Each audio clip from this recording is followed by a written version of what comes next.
السلام علیکم۔ Novel ماسیل by نور راجپوت کی یہ 4th ایپیسوڈ ہے۔ ویلنسیا ایک خوبصورت شہر، اور وہ اس شہر میں آ گئی تھی۔ اس کی آنکھ صبح وقت سے پہلے ہی کھل گئی، بلکہ یوں کہنا مناسب ہوگا کہ پوری رات وقفے وقفے سے اس کی آنکھ کھلتی رہی تھی۔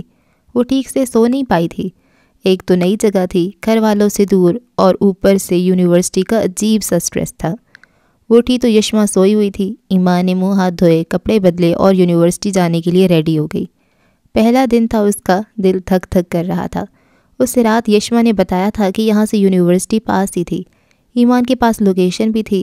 10 منٹ پیدل چلنے کے بعد وہ یونیورسٹی پہنچ جاتی، اور اس نے واک کرنے کا ہی سوچا تھا۔ موسم خوشگوار تھا۔ وہ باہر نکلی تو صاف ستھری کشادہ سڑکیں، اس کا دل دیکھتے ہی خوش ہو گیا۔ چاروں جانب عمارتیں آرٹ کا منہ بولتا ثبوت تھیں۔ جتنا وہ ڈر رہی تھی، باہر نکلتے ہی اتنی ہی پرجوش ہو گئی تھی، اور اس کے چہرے پر بے ساختہ مسکراہٹ ابھری تھی۔ جب پاس سے گزرتی ایک ادھیڑ عمر عورت نے اسے گڈ مارننگ کہا تھا، وہ بھولے نہیں سما رہی تھی۔ اس نے ایک دلکش مسکراہٹ کے ساتھ اس عورت کو گڈ مارننگ بولا، اور پھر تیز تیز قدم اٹھاتی یونیورسٹی کے گیٹ کی طرف بڑھنے لگی، جس کی عمارت اسے نظر آ چکی تھی۔ اس کی غنودگی آہستہ آہستہ ختم ہو رہی تھی۔ ایک عجیب سے احساس سے اس کی آنکھیں کھلی تھیں۔ تھرتھراہٹ کی آواز اب اسے جاگنے پر مجبور کر رہی تھی۔ اس نے غنودگی میں ہی ایک جانے پڑا موبائل اٹھایا اور مندی مندی آنکھیں کھول کر دیکھا تو مسٹر ماسیل جگمگ کر رہا تھا۔ اس نے فون واپس رکھ دیا اور اٹھ کر بیٹھ گئی۔ سر ابھی تک بری طرح گھوم رہا تھا، پپوٹے بھاری تھے۔ اس نے گردن کو چھوا جو ٹھنڈی اور پسینے سے بھیگی ہوئی تھی، یعنی اس کا بخار اتر چکا تھا۔ وہ گہرا سانس لیتی بستر سے اتر آئی۔ 10 منٹ بعد وہ برش کر کے اچھے سے منہ ہاتھ دھو کر واش روم سے نکلی تھی۔ اس نے موبائل اٹھایا تو ماسیل نے سینکڑوں بار اسے فون کیا تھا۔ یہ دیکھ کر ایما کے چہرے پر پریشانی کے آثار نمایاں ہوئے۔ وہ موبائل لیے کچن میں آ گئی۔ پھر اس نے چائے بنائی اور موبائل ساتھ ساتھ چیک کرتی رہی۔ روز نے بھی اسے کئی بار فون کیا تھا، اس کے کافی میسیجز بھی آئے ہوئے تھے۔ ابھی وہ چائے کپ میں ڈال رہی تھی کہ ماسیل کا پھر سے فون آنا شروع ہوا۔ اف، یہ شخص بھی نا۔ ایما نے دھڑکتے دل کے ساتھ فون اٹھایا۔ اس کے ہیلو کے جواب میں دوسری طرف سے ماسیل کی بے چین اور پریشان سی آواز سنائی دی تھی۔ ہیلو ایما، کہاں ہو تم؟ ٹھیک ہو نا؟ 2 دنوں سے غائب ہو، ایسے کون کرتا ہے؟ اس کے سوالوں کی لمبی فہرست حاضر تھی۔ ایما کو کچھ سمجھ نہ آیا کہ کیا جواب دے۔ وہ دراصل میرا فون خراب ہو گیا تھا، ایما نے بہانہ بنایا۔ وہ نہیں چاہتی تھی کہ ماسیل اس کی خراب طبیعت کا سن کر پریشان ہو جائے۔ بہت سخت دل ہو تم، ایک بار بھی خیال نہیں آیا کہ مجھے کیسا محسوس ہوگا؟ فون خراب ہوا تھا تو تم نیا لے لیتی یا آفس آ جاتی، میں دیکھ ہی لیتا تمہیں، مجھے تسلی ہو جاتی۔ بات کے آخر میں بے بس ہوا تھا وہ، اور اس کی بے بسی ایما کو اچھی نہیں لگتی تھی۔ اسے ماسیل کا اپنے سامنے بے بس ہونا برا لگتا تھا۔ مجھے ضروری کام تھا اس لیے نہیں آ سکے، اس نے سخت لہجے میں کہا تو دوسری جانب خاموشی چھا گئی۔ ایما کا دل تھا کہ وہ بالکنی میں کھڑی ہو کر چائے پیے، لیکن اپنی خراب طبیعت کے باعث وہ رسک نہیں لینا چاہتی تھی۔ تبھی دوبارہ اپنے بیڈ پر بیٹھ گئی۔ تو مس ایما، آپ کو پتہ ہونا چاہیے کہ آپ پروفیشنل ہو چکی ہیں۔ آپ جاب کرتی ہیں اور بنا انفارم کیے چھٹی کرنا پروفیشنل لوگوں کا کام نہیں ہے۔ وہ اپنا انداز یک لخت بدل گیا تھا۔ شاید وہ جان گیا تھا کہ ایما اس کی الطافات سے خار کھاتی تھی۔ اس کی بات سن کر ایما نے بے ساختہ اپنا نچلا لب دانتوں تلے دبایا۔ سوری، آئندہ ایسا نہیں ہوگا، اس نے اتنا کہہ کر بنا ماسیل کی بات سنے فون بند کر دیا تھا۔ یہ میرے ساتھ ایسا کیسے کر سکتی ہے؟ کیا اسے میرے جذبات کا ذرا احساس نہیں؟ اس نے مجھے انفارم کرنا بھی ضروری نہیں سمجھا۔ وہ فون کو دیکھ کر سلگ کر رہ گیا تھا۔ اس نے ایما کی بات پر یقین کر لیا تھا کہ اس کا فون خراب تھا۔ اگر اسے سچ پتہ ہوتا تو اب تک وہ اس کے دروازے پر کھڑا ہوتا، اور ایما یہی نہیں چاہتی تھی۔ یونیورسٹی آف ویلنسیا اتنی ہی خوبصورت تھی جتنی اس نے تصویروں میں دیکھی تھی۔ صبح سویرے یونیورسٹی تک پہنچتے پہنچتے اس میں ایک نئی روح جاگ اٹھی تھی۔ جہاں وہ خوف زدہ تھی وہیں خوش بھی تھی۔ آخرکار سالوں کی لمبی ریاضت کے بعد اسے اپنی زندگی اپنی مرضی سے جینے کا موقع مل ہی گیا تھا۔ انسان کی آزمائش اکثر اس کی آزادی سے شروع ہوتی ہے، خاص طور پر ایک عورت کی۔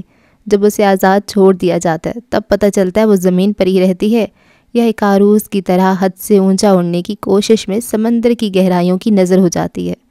اس نے آج کا پورا شیڈیول ترتیب دے لیا تھا۔ 2 بجے تک اس کی کلاسز تھیں۔ اس کے بعد اسے مارکیٹ جانا تھا، ایک نئی سم لینی تھی، اسے کچھ سامان لینا تھا۔ پر ابھی تو وہ یونیورسٹی میں بائیو ڈائیورسٹی کا ڈپارٹمنٹ ڈھونڈ رہی تھی۔ وہ لڑکی اپنے تاثرات چھپانے میں ماہر تھی، تبھی اس کی آنکھوں میں وہاں گھومتے اسٹوڈنٹس کو دیکھ کر وہ چمک نہیں ابھری تھی جو کسی کے متاثر ہونے پر ابھرتی ہے۔ یہاں کے مقامی لوگ زیادہ ہسپانوی بولتے تھے لیکن انگلش بھی بولی جاتی تھی۔ اس نے سوچ و بچار کے بعد فیصلہ کیا اور ایسے اسٹوڈنٹس کو ڈھونڈا جو مقامی نہیں لگتے، اور پھر ایک لڑکی سے جو انڈین تھی اپنا ڈپارٹمنٹ پوچھا، اسے ڈپارٹمنٹ بتا دیا گیا۔ اس نے سنا یونیورسٹی میں ریگنگ ہوتی ہے، پرینک ہوتے ہیں، پر ابھی تک اس کے ساتھ ایسا کچھ نہیں ہوا تھا، اس لیے وہ بنا کسی پریشانی کے اپنے ڈپارٹمنٹ تک پہنچ گئی تھی۔ اس کی کلاس میں ہر طرح کے اسٹوڈنٹس تھے اور شاید وہ واحد لڑکی تھی جو مسلمان تھی، کوئی اسے نہ پہچانتا اگر اس نے حجاب نہ کیا ہوتا۔ باقی کلاس فیلوز نے اسے سرسری سا دیکھا تھا، کسی نے مسکراہٹ سے نوازا تھا تو کسی نے بھویں بھی سکیڑیں۔ پتہ نہیں وہ کون سی ایشیائی لڑکیاں ہوتی ہیں جن کی سادگی پہ گورے فدا ہو جاتے ہیں، مجھے تو ایسا کچھ نظر نہیں آیا۔ ایک خالی سیٹ پر بیٹھتے اس نے شدت سے سوچا تھا، ویسے اچھی بات ہے، اگر کوئی میرے پیچھے پڑ گیا تو میں کیسے پڑھ پاؤں گی، میں یہاں پڑھنے آئی ہوں۔ وہ خود سے ہی باتیں کر رہی تھی۔ وہ کلاس میں نہیں تھی اس لیے اسے پہچان لیا گیا۔ اس سے کلاس میں جو پہلا سوال کیا گیا وہ یہی تھا کہ اس نے بائیو ڈائیورسٹی کو کیوں چنا، وہ سائنس کی کسی اور فیلڈ میں بھی جا سکتی تھی۔ جواب اس کے پاس پہلے سے تھا، وہ روئے زمین پر موجود ہر جاندار کے بارے میں جاننا چاہتی تھی، پر دوسرے سوال کا جواب وہ نہیں جانتی تھی۔ جب اسے پوچھا گیا کہ وہ لندن، امریکہ جانے کی بجائے ویلنسیا ہی کیوں آئی، وہ بھی نہیں جانتی تھی کہ اس نے یہاں آنے کا کیوں سوچا۔ اس نے تو کبھی بیرون ملک آنے کا بھی نہیں سوچا تھا، یہ اس کی قسمت تھی جو اس پہ مہربان تھی۔ اسے تو اپنا آپ ویلنسیا میں کسی خواب جیسا لگ رہا تھا۔ تب اس نے یہی جواب دیا کہ اس نے ویلنسیا یونیورسٹی میں اپلائی کیا، اس کا ایڈمیشن ہو گیا، وہ یہاں آ گئی۔ پر اتنا سا جواب دیتے وقت بھی اس کے چہرے سے آگ نکل رہی تھی، اس کا چہرہ تمتما اٹھا تھا۔ وہ اتنی خود اعتماد نہیں تھی، لیکن خوشی اس بات کی تھی کہ کسی نے اس کا مذاق نہیں اڑایا، کسی نے اسے تمسخرانہ نظروں سے نہیں دیکھا، کسی نے اسے کمتر نہیں سمجھا۔ یہاں سب نارمل تھا، سب کی اپنی زندگی تھی، جہاں شرارتیں تھیں وہیں سب اپنی اپنی زندگی میں مصروف تھے۔ مسلسل 3 لیکچر لینے کے بعد وہ کیفے آ گئی۔ لیکچر کچھ اسے سمجھ آئے تھے اور کچھ اوپر سے بھی گزرے تھے۔ اس کا بہت سا کورس چھوٹ گیا جسے اس نے پورا کرنا تھا۔ بھوک سے اس کا سر میں درد ہو گیا۔ کیفے میں سارے ٹیبل بک تھے۔ اس کا پہلا دن تھا، اسے ہر جگہ سے خوف محسوس ہو رہا تھا کہ کہیں اس کا مذاق نہ بن جائے، کہیں سب اس پر ہنسنے نہ لگ جائیں۔ اس نے کاؤنٹر پر جا کر مینیو دیکھا اور حساب لگایا کہ ایسا کیا کھایا جائے جس سے پیٹ بھی بھر جائے اور پیسے بھی کم لگیں۔ اسے چائے کی شدید طلب ہو رہی تھی، پر یہاں اسے کافی نظر آ رہی تھی، چائے نہیں۔ اس نے ایک سینڈوچ لیا اور خاموشی سے سب سے چھپ کر ایک جانب بیٹھ گئی۔ اس کے سامنے اسٹوڈنٹس کا ایک گروپ بیٹھا تھا جس میں زیادہ لڑکے تھے، اور وہیں اس نے ایک لمبے والوں والے لڑکے کو دیکھا۔ اس کا حلیہ کچھ ایسا تھا کہ ایمان کا دل اچانک دھڑک اٹھا۔ آر جے، سماعت کے پردے سے کسی کا نام ٹکرایا تھا۔ یہاں طرح طرح کے اسٹوڈنٹس تھے، کچھ کے بال گھونسلے جیسے تھے، کچھ کے عجیب و غریب ہیئر سٹائل، اور کچھ اسٹوڈنٹس بہت ہی نفیس بھی تھے۔ وہ بس خاموشی سے سب کا مشاہدہ کر رہی تھی۔ یہ اس لیے ضروری تھا تاکہ وہ یہاں کے ماحول میں جلدی گھل مل سکے۔ لمبے بالوں والے لڑکے کا چہرہ واضح نہیں تھا، وہ درمیان میں بیٹھا تھا، باقی سب اس کے ارد گرد جمع تھے۔ شاید وہ اپنے گروپ کا مشہور ترین لڑکا تھا۔ ایمان نے گہرا سانس فضا میں خارج کیا اور سینڈوچ کھانے لگی۔ اسے فاسٹ فوڈ سے خاص رغبت نہیں تھی، لیکن یہاں معاملہ بھوک کا تھا جس کی وجہ سے اس کے سر میں درد ہو گیا تھا۔ اس نے سوچ لیا کہ آج وہ گھوم پھر کر آس پاس کے کیفے دیکھے گی، وہاں کے مینیو بھی، اور اپنے مطلب کے کھانے کی جگہ ڈھونڈ لے گی۔ وہ لوگوں سے زیادہ ہاتھ میں پکڑے فون پر یقین رکھتی تھی جس کا گوگل میپ اس کی مدد کر رہا تھا۔ اس کا ایک آخری لیکچر رہتا تھا اور اس کے بعد وہ سینٹرل مارکیٹ جانے والی تھی، لیکن اس سے پہلے ہی شاید کچھ ایسا ہونے والا تھا جو اس نے کبھی سوچا نہ تھا۔ اٹکی ہوئی سانسیں کیسے بحال ہوتی ہیں، یہ 3 دن بعد ایما کو اپنے سامنے دیکھ کر ماسیل کو محسوس ہوا تھا۔ اسے غصہ بھی تھا، دل چاہ رہا تھا کہ ایما کا حشر نشر کر دے، اور وہیں دل چاہ رہا تھا کہ اسے کہیں چھپا لے، کسی ایسی جگہ پر جہاں وہ ہمیشہ اس کی آنکھوں کے سامنے رہے، جبکہ کسی اور کو نظر نہ آئے، جبکہ ایما اس سے گریز برت رہی تھی۔ ماسیل نے کل رات اپنی چاہت کا اقرار کیا تھا، اور تب سے ایما کے ذہن میں اس کا وہی جملہ گھوم رہا تھا، میں تمہیں چاہنے لگا ہوں۔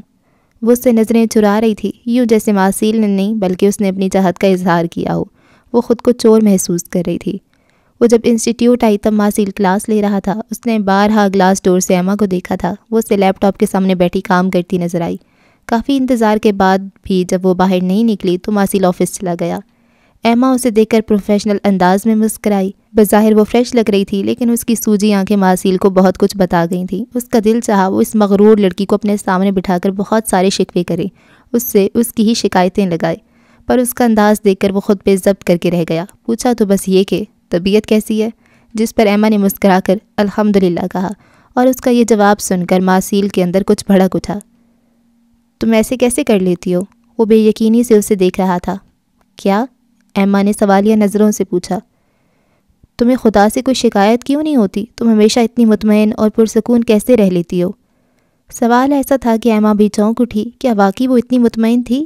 کتنی ہی دیر اسے جواب نہ سمجھ آیا، پھر وہ بولی، شاید مجھے زیادہ کی طلب نہیں۔ یہ میرے سوال کا جواب نہیں ہے ایما، ماسیل نے اسے ٹوک دیا۔ شاید مجھے بہت کچھ نہیں چاہیے، میں کم میں بھی خوش ہو جاتی ہوں۔ وہ پھر سے جواب دینے کی کوشش کرنے لگی۔ نو، میرے سوال کا جواب دو ایما، ادھر ادھر کی باتیں مت کرو۔ وہ الجھا ہوا لگ رہا تھا اور وہ اپنے ساتھ اسے بھی الجھا دیتا تھا۔ ایما نے ایک گہرا سانس لیا۔ میری ساری خواہشات پوری ہو چکی ہیں۔ عجیب، اس کا جواب سن کر وہ طنزیہ مسکرایا۔ ایسا نہیں ہو سکتا، اگر ساری خواہشات پوری ہو جاتی تو تم یہاں نہیں آتی ایما۔ کوئی تو ایسی خواہش ضرور ہے جو تمہیں بے چین کیے رکھتی ہوگی، جو تمہیں یہاں تک لے آئی۔ پھر تم اتنی مطمئن کیسے ہو؟ اس کا ذہن ابھی بھی وہیں اٹکا تھا۔ میں نہیں جانتی۔ بالآخر اسے ہار ماننا پڑی۔ اس کے اندر تو الاؤ جلتا تھا، پھر ہر وقت وہ کیسے اتنی پرسکون اور مطمئن نظر آتی تھی۔ اس کا جواب سن کر پلٹا اور گلاس ونڈو کے پاس جا کھڑا ہوا، جس سے باہر پانی کے تالاب میں تیرتی بطخیں صاف نظر آ رہی تھیں۔ کچھ وقت پہلے تک میری بھی ایسی کوئی خواہش نہیں تھی، میں نے جو چاہا وہ پایا، پر اب لگتا ہے میں جس خواہش میں مبتلا ہو چکا ہوں وہ مجھ سے میرا سب کچھ چھین لینے والی ہے۔ وہ گلاس ونڈو پر ابھرتے اس کے عکس کو دیکھ کر سوچ رہا تھا۔ یہ عکس صرف اسے نظر آ رہا تھا۔ لا حاصل کی خواہش، پر میں اپنی یہ خواہش پوری کر کے رہوں گا۔ مہرون رنگ کی اونی اسکارف میں اس کا شفاف چہرہ جانے کیوں اتنا پیارا لگا تھا، وہ سمجھنے سے قاصر تھا، پر ایما ابھی بھی ویسے ہی مطمئن بیٹھی تھی۔ تمہیں پتہ ہے کبھی کبھی تمہارا اتنا مطمئن اور پرسکون رہنا مجھے چبھتا ہے۔ وہ صاف کو تھا۔ ایما کی بھویں سکڑ گئیں۔ میں نے آپ کے ساتھ ایسا کچھ برا نہیں کیا مسٹر ماسیل جو آپ مجھے پرسکون نہیں دیکھ سکتے؟ وہ خفا انداز میں بولی، چہرے پر سختی تنائی۔ اس کی سیاہ آنکھوں میں غصے کی ہلکی سی آمیزش تھی۔ تم کسی کا سکون برباد کر کے پرسکون کیسے رہ سکتی ہو؟ وہ پینٹ کی جیبوں میں ہاتھ ڈالتے پلٹا اور اسے دیکھنے لگا۔ آنکھوں میں کیا کچھ نہیں تھا۔ گلاس ونڈو سے چھن کر آتی ہلکی دھوپ میں اس کا سراپا پوری طرح نمایاں تھا۔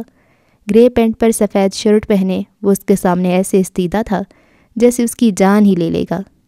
گھنے بال پیچھے کی جانب سیٹ تھے، اس کے ہونٹ سگریٹ پینے کی وجہ سے گہرے رنگ کے محسوس ہو رہے تھے۔ صاف رنگت اور بولتی آنکھیں، وہ ماسیل نہ بھی ہوتا تو بھی ہر دوسری لڑکی کو پسند آ جاتا۔ ایما کا چہرہ تمتما اٹھا۔ جب بھی اس کے سامنے کوئی ایسی بات ہوتی تھی جس کی اسے توقع نہ ہو، اس کا چہرہ تمتمانے لگتا تھا، زبان تالوں سے چپک جاتی، یوں لگتا جیسے وہ تیز بخار کی لپیٹ میں ہو۔ اس وقت بھی ماسیل کے سوال نے کچھ ایسی حالت کی تھی اس کے لب پھڑپھڑا کر رہ گئے، لیکن الفاظ ادا نہ ہوئے۔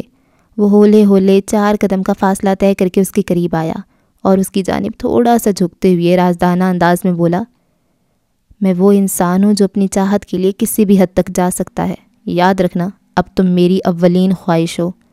وہ تیزی سے باہر نکل گیا، جبکہ اس کے جاتے ہی ایما کی آنکھوں میں پانی ابھر آیا۔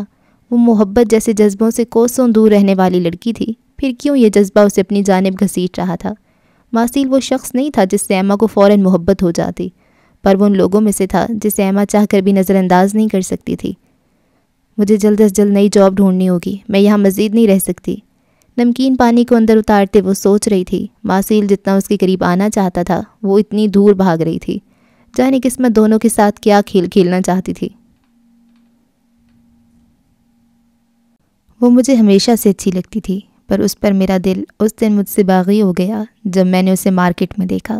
وہ کھانے پینے کا سامان لے رہی تھی۔ خریداری کے بعد وہ ایک بینچ پہ بیٹھ گئی۔ اسے بھوک لگی تھی۔ اس نے کھانے کے لیے بریڈ نکالے اور پھر اچانک رک گئی۔ اس نے ہاتھ کی انگلیوں پر گنتی کی۔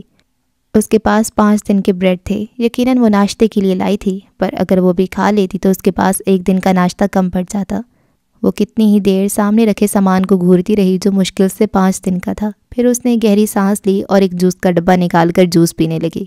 وہ وہاں بینچ پر پورا گھنٹہ بیٹھی رہی۔ اس نے مزید کچھ نہیں کھایا۔ جانے وہ کن خیالوں میں گم تھی، یہاں تک کہ ابر آلود موسم برسنے لگا۔ وہ اٹھ کر چل پڑی۔ تبھی اس نے دیوار کے پاس کھڑے ایک چھوٹے سے بچے کو دیکھا۔ یقیناً وہ بھوکا تھا۔ اس کے قدم رک گئے۔ وہ آگے نہیں بڑھ پائی، وہ جیسے پتھر کی ہو گئی۔ اس نے اپنے تھیلے کو ہاتھ لگایا جس میں اس کا تھوڑا سا سامان تھا۔ وہ بچہ سامنے سڑک کی دوسری جانب شیشے کے اس پار رکھے کھانے پینے کی اشیاء کو حسرت سے تک رہا تھا۔ وہ اس کی جانب بڑھی اور جا کر اپنے بیگ سے بریڈ کے 2 پیکٹ نکال کر اس بچے کو دے دیے۔ بچے کی آنکھوں میں پہلے حیرت اور پھر تشکر کے جذبات ابھرے۔ اس کی آنکھوں میں نمی تھی۔ تم بھیگ جاؤ گے، میرے پاس چھاتا نہیں ہے، یہ لے لو۔ اس نے اپنے کندھوں پر پڑی موٹی شال اتار کر اس بچے کو دے دی۔ پتہ ہے وہ شال اسے کتنی ہی عزیز تھی۔ پھر اس نے اپنے بیگ سے والیٹ نکالا جو اس وقت بالکل خالی تھا۔ میں نے اس کے چہرے پر موت جیسا دکھ دیکھا۔ اس کے پاس کسی کو دینے کے لیے کچھ بھی نہیں تھا۔ وہ تیزی سے وہاں سے بھاگتی چلی گئی جیسے سب اس کا مذاق اڑا رہے ہوں کہ اس کے پاس دینے کو کچھ بھی نہیں ہے۔ کیا وہ اتنی غریب ہے؟ اور اس روز میرا دل چاہا تھا پوری دنیا اس لڑکی کے قدموں میں رکھ دوں، میں ویلنسیا اس کے نام کر دوں۔ وہ سانس لینے کو رکا، گلے میں آنسوؤں کا گولا اٹک گیا تھا۔ وہ سامنے بیٹھی اس عورت کو بتا رہا تھا جو پوری دنیا میں اس کے لیے سب سے زیادہ قابل احترام تھی۔ وہ خود پہ ضبط کرنے کی کوشش کر رہا تھا، تبھی کمرے کا دروازہ جھٹکے سے کھلا اور ایک وحشت زدہ آواز ابھری تھی، مسٹر جبیل جلدی چلیں، پیشنٹ بے قابو ہو گئی ہے۔ اور وہ تیزی سے نرس کے پیچھے بھاگتا چلا گیا، سیاہی اور سفیدی کے درمیان بھٹکتی لڑکی کی جانب جو اب ہوش کی دنیا میں نہیں تھی۔ عورت کو اندھیروں کی دنیا میں دھکیلنے والا مرد کبھی پرسکون نہیں رہ سکتا۔ یہ بالکل ایسا ہے جیسے وہ مرد اپنے سینے میں خود چھرا گھونپ لے، جو سینے میں چبھا رہتا اور ہر سانس کے ساتھ تکلیف دیتا ہے۔ وہ جس تیزی سے نرس کے پیچھے بھاگا تھا، اسے دیکھتے ہوئے پیچھے کرسی پر بیٹھی ہستی ہولے سے مسکرائی تھی۔ آرج نہیں سکون سے جی پایا تو تم کیسے جی پاؤ گے؟ تمہارا جرم تو زیادہ بڑا ہے۔ وہ بس سوچ کر رہ گئی تھی۔ وہ آرٹ ہے۔ 2 سال کی ڈگری تھی، عبدل نے 3 سال لگا دیے، اور مجھے لگتا ہے اگلا پورا سال بھی تم یہیں رہنے والے ہو۔ عبدل تمہیں نئی جاب مل گئی؟ عبدل تم اس بار جیل کیوں گئے تھے؟ عبدل اس بار تم پر کون سا کیس ہے؟ اس بار کس کا جبڑا توڑا تم نے؟ عبدل تم آخری بار جاب سے کیوں نکالے گئے تھے؟ عبدل پروفیسر میکال کا کہنا ہے اگر تم ایک بار اور جیل گئی تو وہ تمہیں یونیورسٹی سے نکال دیں گے۔ جہاں عبدل ہوتا تھا وہاں ایسے سوال ہوتے تھے، لیکن وہ عبدل ہی کیا جو سدھر جائے۔ اس وقت بھی وہ اپنے سے 4-5 سال چھوٹے کلاس فیلوز کے گھیرے میں بیٹھا تھا۔ ایک تو اس نے ماسٹرز کے بعد 2 سال کا گیپ لیا اور اب ایم فل میں اس نے 3 سال لگا دیے تھے، پر اس کا ایم فل ابھی تک مکمل نہیں ہوا تھا۔ اسٹوڈنٹس اکثر اس سے پوچھتے تھے وہ اس فیلڈ میں کیوں آیا، اس نے بایو ڈائیورسٹی کو کیوں چنا۔ اسے تو پولیس میں ہونا چاہیے تھا تاکہ مجرم اس کے ہاتھ سے بچ نہ پائیں، پر اب سین الٹا تھا۔ ہر دوسرے دن عبدل خود کسی جرم کی پاداش میں جیل پایا جاتا تھا۔ اس وقت گراؤنڈ میں بیٹھا تازہ دھوپ لے رہا تھا، بنا آستینوں کی شرٹ پہنے وہ کافی سنجیدہ بیٹھا تھا۔ اس کے دائیں کندھے پہ ایک چہرہ بنا تھا، یہ ایک ٹیٹو تھا جس میں لڑکی کا چہرہ واضح نہیں تھا، پر غور کرے تو محسوس ہوتا تھا وہ ایک چہرہ تھا، وہ بھی لڑکی کا، بھیڑیا نما لڑکی۔ اسے خاموش دیکھ کر اچانک اس کے دوست نے کہا، اس بار تم نہیں تھے جب نئے ایڈمیشن ہوئی ہے، جانتے ہو بالکل مزہ نہیں آیا، اسٹوڈنٹس کو تنگ ہی نہیں کر پائے۔ اس کی بات پر بھی عبدل نے جب کوئی جواب نہیں دیا تو اس نے عبدل کو کندھے سے لایا، تم میری بات سن رہے ہو؟ اور تبھی عبدل نے سیاہ چشمہ آنکھوں سے اتارا۔ اس سے پہلے وہ کچھ کہتا اس کی نظر ڈپارٹمنٹ سے باہر نکلتی لڑکی پر پڑی اور وہ ساکت رہ گیا۔ عبدل کے چونکنے کی وجہ وہ لڑکی نہیں تھی بلکہ وہ بیگ تھا جو لڑکی کے کندھے پر لٹکا تھا۔ اس پر واضح الفاظ میں آرج لکھا تھا۔ یہ دیکھ کر عبدل کا دل ایک پل کو رکا۔ اس سے پہلے وہ لڑکی ڈپارٹمنٹ سے باہر نکل جاتی، وہ پھرتی سے اٹھا اور بھاگتا ہوا لڑکی کے پیچھے گیا، یوں جیسے اگر وہ ایک پل بھی لیٹ ہوا تو کوئی قیمتی چیز کھو دے گا۔ وہ اس لڑکی کو نہیں جانتا تھا، اس نے تو لڑکی کی شکل بھی نہیں دیکھی تھی۔ اسٹوڈنٹس آ جا رہے تھے، اسے سمجھ نہ آیا وہ لڑکی کو کیسے روکے، چنانچہ وہ تیزی سے آگے بڑھ کر اس کے راستے میں حائل ہو گیا۔ یہ دیکھ کر لڑکی رکی، وہ اس اچانک افتاد پر اچھل پڑی تھی۔ اپنے سامنے ایک عجیب و غریب حلیے اور لمبے بالوں والے لڑکے کو دیکھ کر وہ ڈر سی گئی۔ اس نے گھبرا کر چاروں جانب دیکھا، عبدل کا سارا گروپ اسے ہی دیکھ رہا تھا۔ کسی نے آج تک عبدل کو کسی لڑکی کی جانب جاتے نہیں دیکھا تھا۔ وہ لڑکی اب عبدل کو سوالیہ نظروں سے دیکھ رہی تھی اور اس وقت عبدل کی آنکھوں میں بھی ایسا تاثر تھا جیسے وہ کسی اپنے کو اس لڑکی میں کھوج رہا ہو۔ Did it hurt when you fell from heaven؟ اس نے ایک سادہ سا سوال کیا تھا، پر یہ سوال اتنا سادہ نہیں تھا۔ سامنے کھڑی لڑکی کے چہرے کا رنگ یہ سن کر فک ہو چکا تھا۔ اس نے کچھ بولنا چاہا پر زبان انکاری ہو گئی۔ عبدل کی گرے آنکھیں سامنے کھڑی لڑکی کی سیاہ آنکھوں میں چند پل کو ٹکرائیں اور عبدل نے ان آنکھوں میں نمی ابھرتی محسوس کی۔ اس سے اپنے سوال کا جواب تو نہیں، لیکن کچھ اور مل گیا تھا، ایک نئی کہانی، ایک نیا کردار۔ اس لڑکی کی آنکھوں میں ویسے ہی ادھورا پن تھا جو اس کی ذات کا حصہ تھا، پر وہ کسی کہانی کا کردار ہرگز نہیں بن سکتا تھا۔ وہ گہری سانس فضا میں خارج کرتا اس لڑکی کو وہیں حیران پریشان چھوڑ کر واپس پلٹ گیا۔ اور وہ لڑکی ایمان کے سوا بھلا کون ہو سکتی تھی؟ ایک وہی تھی جو RJ برانڈ کا بیگ لٹکائے پھرتی تھی۔ آج اس کا یونیورسٹی میں پہلا دن تھا اور اس نے سوچا بھی نہیں تھا کوئی اس سے ایسا سوال پوچھے گا، کوئی اسے یوں الجھا کر رکھ دے گا۔ Did it hurt when you fell from heaven؟ وہ لمبے بالوں والا لڑکا چند پل اسے دیکھتا رہا اور پھر اس کا جواب سنے بنا ہی چلا گیا، اور سانس کیسے اٹکتا ہے یہ اس نے آج محسوس کیا تھا۔ جانے وہ کون تھا، کہاں سے آیا تھا، پر اس نے لوگوں کے منہ سے عبدل کا نام سنا تھا۔ عبدل، وہ زہریلا بڑبڑائی، پر ذہن میں اب تک اس کا سوال گونج رہا تھا۔ جب آپ آسمان سے گرے تو کیا تکلیف محسوس ہوئی؟ اس کا جواب کون دے سکتا تھا، وہی جو آسمان سے گرا ہو؟ لیکن یہ سوال اس سے کیوں پوچھا گیا؟ ہزاروں لوگوں کی بھیڑ میں اس سے ہی کیوں؟ بھلا اس کا آسمانوں سے کیا تعلق؟ ایک کاروس سے دور رہنا اور خود ایک کاروس نہ بن جانا۔ دور کہیں کسی ٹیرٹ کی آواز باز گشت کرتی رہی، لیکن وہ اس پل سمجھنے سے قاصر تھی کہ ہوائیں اسے آنے والے وقت سے خبردار کر رہی تھیں۔ وہ ایسی ہے کہ اس سے محبت کرنے کے لیے زندگیاں ادھار لی جا سکتی ہیں۔ وہ ایسی ہے کہ اسے سامنے بٹھا کے تمام عمر دیکھا جا سکتا ہے۔ اس کی وہ آنکھیں اتنی حسین ہیں، اتنی حسین کہ 168 چاند کی راتیں صدقہ واری جا سکتی ہیں۔ وہ بڑی محبت سے اسے کام کرتا دیکھ رہی تھی۔ وہ خود خوبصورت تھی، خوشبوؤں میں رچی بسی۔ وہ اس کے اسٹوڈیو میں بیٹھ کر صرف اسے دیکھتی تھی۔ پہلے وہ اکیلا ہوتا تھا اور اس کے ہاتھوں میں وہ آمیزہ جس سے وہ خوبصورت بت بناتا تھا، اور شنایا اسے فرصت سے کام کرتا دیکھتی۔ یہ شنایا کا سب سے پسندیدہ کام تھا جسے وہ ساری عمر کر سکتی تھی۔ صرف محصیل کو مجسمہ سازی کرتے دیکھنا اسے ساری دنیا کے کاموں سے حسین لگتا تھا۔ لیکن اب وہ اکیلا نہیں رہا تھا۔ اب محصیل کے گرد کسی کے خیال منڈلاتے تھے۔ اب محصیل کی ذات سے ایما نامی لڑکی کا خیال چپک گیا تھا۔ اب وہ بولتا تھا اور شنایا سنتی تھی، اور اپنے محبوب کے منہ سے اس کے محبوب کا ذکر سننا کس قدر دل خراش ہوتا ہے یہ محصیل نہیں سمجھ سکتا تھا۔ مجھے لگتا ہے میں نے جلد بازی سے کام لیا ہے، وہ بھی اس کے لیے تیار نہیں تھی۔ وہ مٹی کو ہاتھوں سے گھونتے اسے اپنی پریشانی سے آگاہ کر رہا تھا۔ ہر وقت سلیقے سے پیچھے کی جانب سیٹ ہوئے بال اب ماتھے پر بکھرے پڑے تھے۔ ٹراؤزر ٹی شرٹ پہنے وہ شنایا کو اپنے دل کے قریب محسوس ہوتا تھا۔ وہ وہاں اس وقت آتی تھی جب محصیل کے کام کا وقت ہوتا، کیونکہ اس وقت وہ اسے دل بھر کے دیکھ سکتی تھی۔ تم نے اسے بتا دیا؟ شنایا کا دل رکا۔ وہ جو ہتھیلی پر تھوڑی جمائے اسے محبت پاش نگاہوں سے دیکھ رہی تھی ایک دم سیدھی ہوئی۔ بس اتنا کہا کہ میں اسے چاہنے لگا ہوں۔ وہ شنایا سے تو کیا کسی سے بھی اپنے جذبات چھپانے کا روادار نہیں تھا۔ شنایا نے گہرا سانس لیا۔ اس کی کلاس ختم ہوئے 2 گھنٹے ہو چکے تھے، سب جا چکے تھے۔ تبھی شنایا نے کھلی کھڑکی سے کسی کو بیرونی گیٹ سے اندر داخل ہوتے دیکھا، اور اگلے ہی پل وہ اس لڑکی کو پہچان گئی۔ اسے ایما کو دیکھنے کا تجسس بھی تھا اور وہ اسے دیکھنا بھی نہیں چاہتی تھی، پر اس پل اسے چاہ والی لڑکی کو دیکھ کر اس کے ذہن میں صرف ایما کا نام ابھرا تھا۔ ایما، وہ ہولے سے بڑبڑائی۔ محصیل نے چونک کر شنایا کو دیکھا جو کھڑکی سے باہر دیکھ رہی تھی۔ وہ کھڑکی کے پاس ہی کھڑا تھا، پر اس کی پشت کھڑکی کی جانب تھی۔ شنایا کی نظروں کا تعاقب کرتے اس نے جب کھڑکی سے باہر دیکھا تو وہ حیران رہ گیا۔ وہ واقعی ایما تھی جو اپنے آفس کی طرف جا رہی تھی۔ کچھ پل بعد ہی وہ واپس نکلی۔ اس کے ہاتھ میں فون تھا۔ وہ شاید اپنا فون آفس میں ہی بھول گئی تھی۔ وہ جس تیزی سے آئی تھی اسی تیزی سے پلٹ گئی، جبکہ وہ دونوں دیکھتے رہ گئے۔ یہ ایما تھی؟ شنایا کا دل تیزی سے دھڑک رہا تھا۔ وہ عام سی لڑکی تھی، کوئی سٹائل نہیں تھا اس میں، اور نہ ایسی خوبصورتی کے انسان دیکھ کر پتھر کا ہو جائے۔ پھر محصیل کا دل اس پر کیوں اٹکا تھا؟ ہاں، یہی وہ ظالم لڑکی ہے جس نے میرا سکون برباد کر رکھا ہے۔ وہ ہولے سے مسکرایا، اور یہ مسکان ایما کو دیکھ کر ابھری تھی۔ وہ محبت کی قید میں تھا، اور وہ ایسی قید ہے جہاں محبوب جتنا ستمگر ہوتا ہے اتنا ہی دل اس کا طلبگار ہوتا ہے۔ کیا نظر آیا تمہیں اس لڑکی میں؟ شنایا کا لہجہ چبھنے والا تھا۔ اس کا دل اب جلنے لگا تھا کہ ایک عام سی لڑکی کی خاطر محصیل نے اسے کیسے نظر انداز کر دیا۔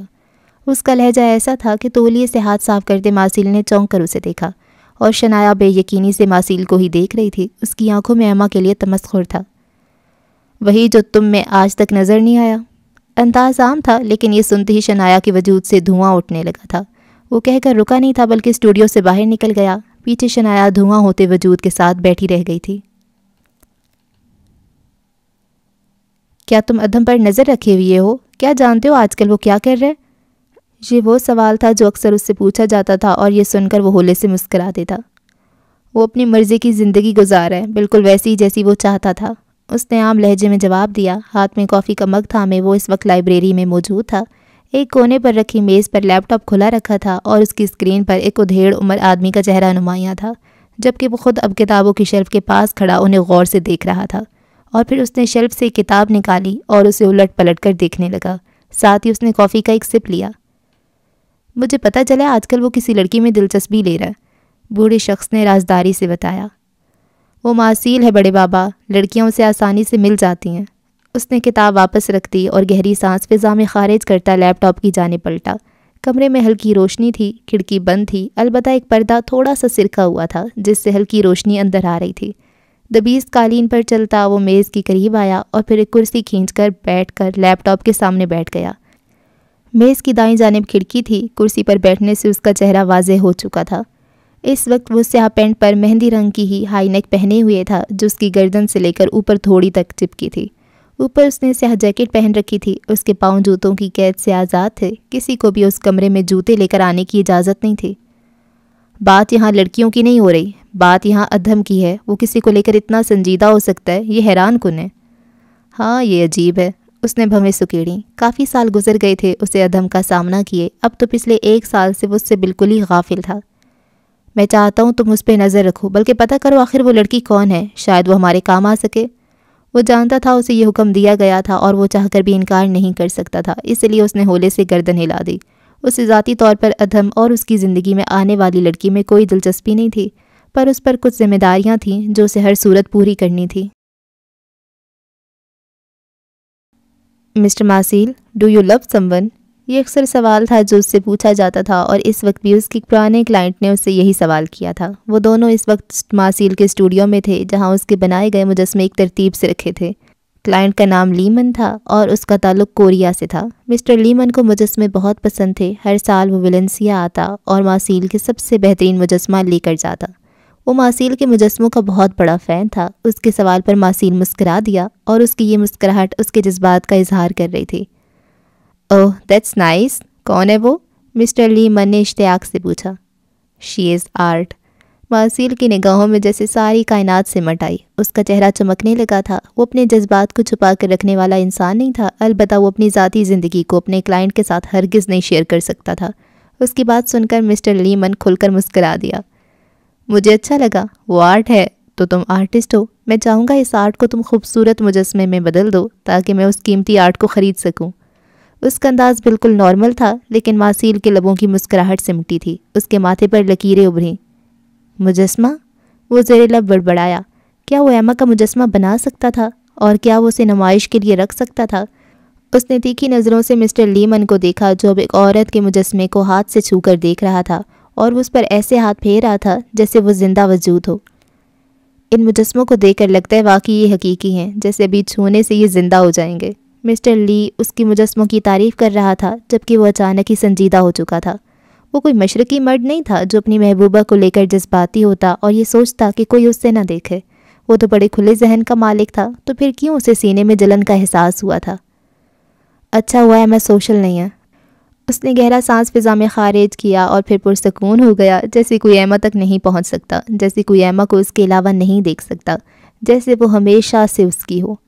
اس کے ذہن سے باری بوجھ ہٹ گیا اور اب وہ نارملی مسٹر لیمن کو باقی مجسموں کے بارے میں بتا رہا تھا۔ اسٹوڈیو کی جہازی سائز گلاس ونڈو سے باہر کھڑی تقدیر نے مسکرا کر اسے دیکھا تھا۔ آج اسے ویلنسیا کی سینٹرل مارکیٹ جانا تھا، جس کا فاصلہ یونیورسٹی سے تقریباً 4 کلومیٹر تھا۔ پر ڈپارٹمنٹ میں جو ہوا اس کے بعد وہ کتنی ہی دیر اسٹوڈنٹس کے ہجوم میں گھری سوچتی رہی کہ ایسا کیوں ہوا تھا، کون تھا وہ لڑکا اور اس سے کیوں ایسا سوال پوچھا۔ اس کا ذہن بری طرح گھوم چکا تھا، لیکن پھر اس نے خود کو سمجھایا کہ یوں ہی پوچھ لیا ہوگا، بھلا اسے اتنی ٹینشن لینے کی کیا ضرورت ہے۔ میں بھی تو ویلنسیا آئی ہوں، مجھے بھی بہت سی جگہوں پر گھومنا ہے، میں ایسی چھوٹی چھوٹی باتوں پر ٹھہر نہیں سکتی، اس نے خود سے کہا اور پھر اٹھ کھڑی ہوئی، آس پاس دیکھا اور پھر موبائل نکال کر گوگل اوپن کیا۔ وہ ایسی لڑکی تھی جو لوگوں سے مدد لینے میں ہچکچاتی تھی، اسے لگتا تھا کہیں کوئی مدد مانگنے پر اس کا مذاق نہ اڑائے، اس لیے وہ اکیلی بس نمبر 4 میں بیٹھ کر مارکیٹ کی طرف روانہ ہوئی۔ یوں بھی سینٹرل مارکیٹ ان جگہوں میں سے ایک تھی جنہیں وہ سب سے پہلے دیکھنا چاہتی تھی۔ وہ اکیلی تھی اور اسے لگتا تھا کہ وہ اکیلی سب کر سکتی تھی، لیکن وہ نہیں جانتی تھی یہ اجنبیوں کا شہر تھا اور وہ یہاں اکیلے نہیں رہ سکتی تھی۔ یہ اسے جلد معلوم ہونے والا تھا۔ تم پاگل ہو گئی ہو، اتنی اچھی جاب کیوں چھوڑنا چاہتی ہو؟ روز کو اپنے سامنے بیٹھی ایما پر کسی پاگل کا گمان ہوا۔ 3 دن وہ ایما سے دور رہی تھی اور اب روز کو لگ رہا تھا ایما کا بخار اس کے دماغ کو چڑھ گیا تھا۔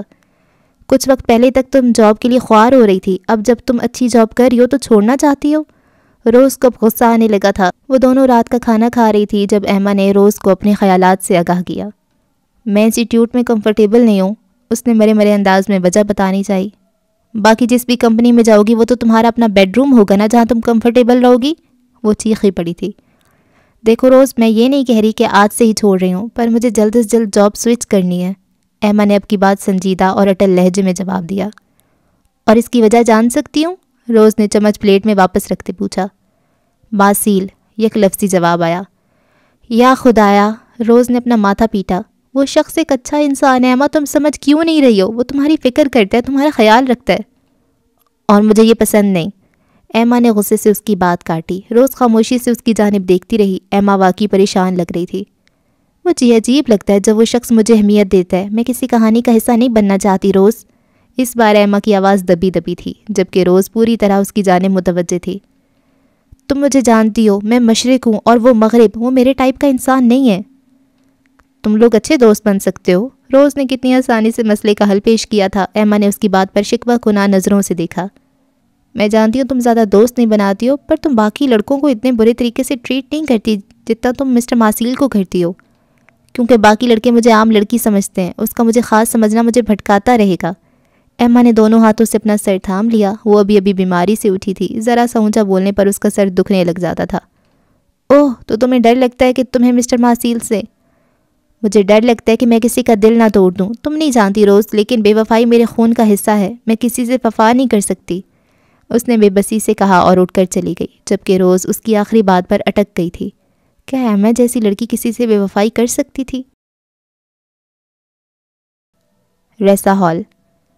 مجھے ڈر لگتا ہے میں کسی کا دل نہ توڑ دوں۔ تم نہیں جانتی روز، لیکن بے وفائی میرے خون کا حصہ ہے، میں کسی سے وفا نہیں کر سکتی، اس نے بے بسی سے کہا اور اٹھ کر چلی گئی، جبکہ روز اس کی آخری بات پر اٹک گئی تھی۔ کیا ایما جیسی لڑکی کسی سے بے وفائی کر سکتی ہے؟ وہ سوشل نہیں تھی، وہ دوست نہیں بناتی تھی، پہلی ملاقات میں لوگ اسے گھمنڈی سمجھتے تھے، وہ بہت کم بولتی تھی، وہ رشتے بنانے سے ڈرتی تھی، پر بے وفائی، بھلا وہ بے وفائی کیسے کر سکتی تھی؟ روز سوچتی رہی، پر اس کی سمجھ میں کچھ نہیں آیا۔ چنانچہ اس نے ایما کو اس کے حال پر چھوڑنا مناسب سمجھا۔ یوں بھی ایما سمجھدار تھی، وہ اپنا برا بھلا سمجھتی تھی۔ سینٹرل مارکیٹ آف ویلنسیا ان جگہوں میں سے ایک تھی جنہیں ایمان سب سے پہلے دیکھنا چاہتی تھی، اور اسی لیے اب اس کی عمارت کے سامنے کھڑی تھی۔ اس نے سر اٹھا کر مارکیٹ کی عمارت کو دیکھا۔ وکٹوریا طرز کی بنی یہ عمارت پہلی بار دیکھنے والوں پر اپنا الگ ہی تاثر چھوڑتی تھی۔ یہ ویلنسیا کی سب سے بڑی مارکیٹ تھی، اور اس کی عمارت کو دیکھ کر لگتا ہی نہیں تھا کہ یہ کوئی مارکیٹ ہے، بلکہ اس پر کسی ادارے، کسی یونیورسٹی کا گمان ہوتا تھا۔ 1428 کی دہائی میں بنائی گئی یہ عمارت آج بھی اتنا ہی روب لیے ہوئے تھی۔ عمارت کو کچھ فاصلے سے دیکھیں تو پچھلی جانب سے ابھرتا جانس چرچ کا مینار ایک الگ ہی چھاپ چھوڑتا تھا۔ وہ مارکیٹ سے کافی فاصلہ پر کھڑی تھی۔ اس نے آنکھیں بند کر کے گہرا سانس لیا اور مارکیٹ کی طرف قدم بڑھا دیے۔ وہ اسے اندر سے بھی دیکھنا چاہتی تھی۔ جیسے ہی وہ سیڑھیاں چڑھ کر مارکیٹ کے اندر داخل ہوئی تو اندر کی دنیا بالکل الگ تھی۔ یہاں 1200 سے زائد سٹالز تھے جن میں تازہ سبزیاں، پھل، گوشت موجود تھا۔ اس کے علاوہ کافی شاپ بھی اندر ہی بنی تھی۔ لوگ خریداری کر رہے تھے، پر وہ ہر سٹال دیکھ رہی تھی۔ جب تک وہ تھک نہیں گئی، گھومتی رہی، اور پھر اس نے کھانے پینے کا تھوڑا سامان لیا، کچھ بریڈ، کچھ انڈے اور دودھ کے ڈبے۔ اسے اپنے ہاتھ کی چائے پسند تھی اور وہ اپنے ہلکے پھلکے ناشتے کا انتظام کرنا چاہتی تھی۔ تقریباً 1.5 گھنٹہ مارکیٹ میں گزارنے کے بعد اپنے مطلب کا سامان لے کر وہ واپسی کے لیے نکلی۔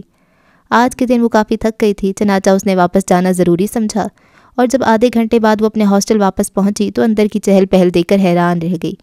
وہ جس ہاسٹل میں تھی وہ دراصل ہال کہلاتا تھا۔ ویلنسیا یونیورسٹی کے اپنے 2 ہال تھے، اور جس ہال میں وہ تھی اس کا نام ڈیمیا بونیٹ ہال، جسے سب ریسا ہال کہتے تھے۔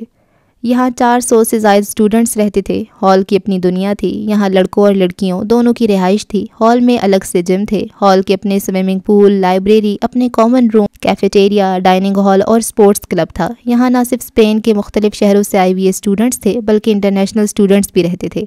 یہاں اسے یونیورسٹی سے زیادہ گہما گہمی نظر آئی۔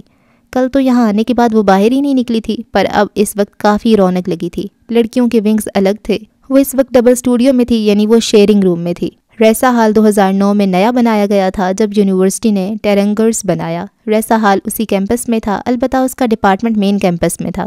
یہاں اکنامکس، لا، ایجوکیشن اور باقی ڈپارٹمنٹس تھے۔ یہ کیمپس شہر کے شمال مغرب میں موجود تھا، جہاں پبلک ٹرانسپورٹ کی سہولت آسانی سے موجود تھی۔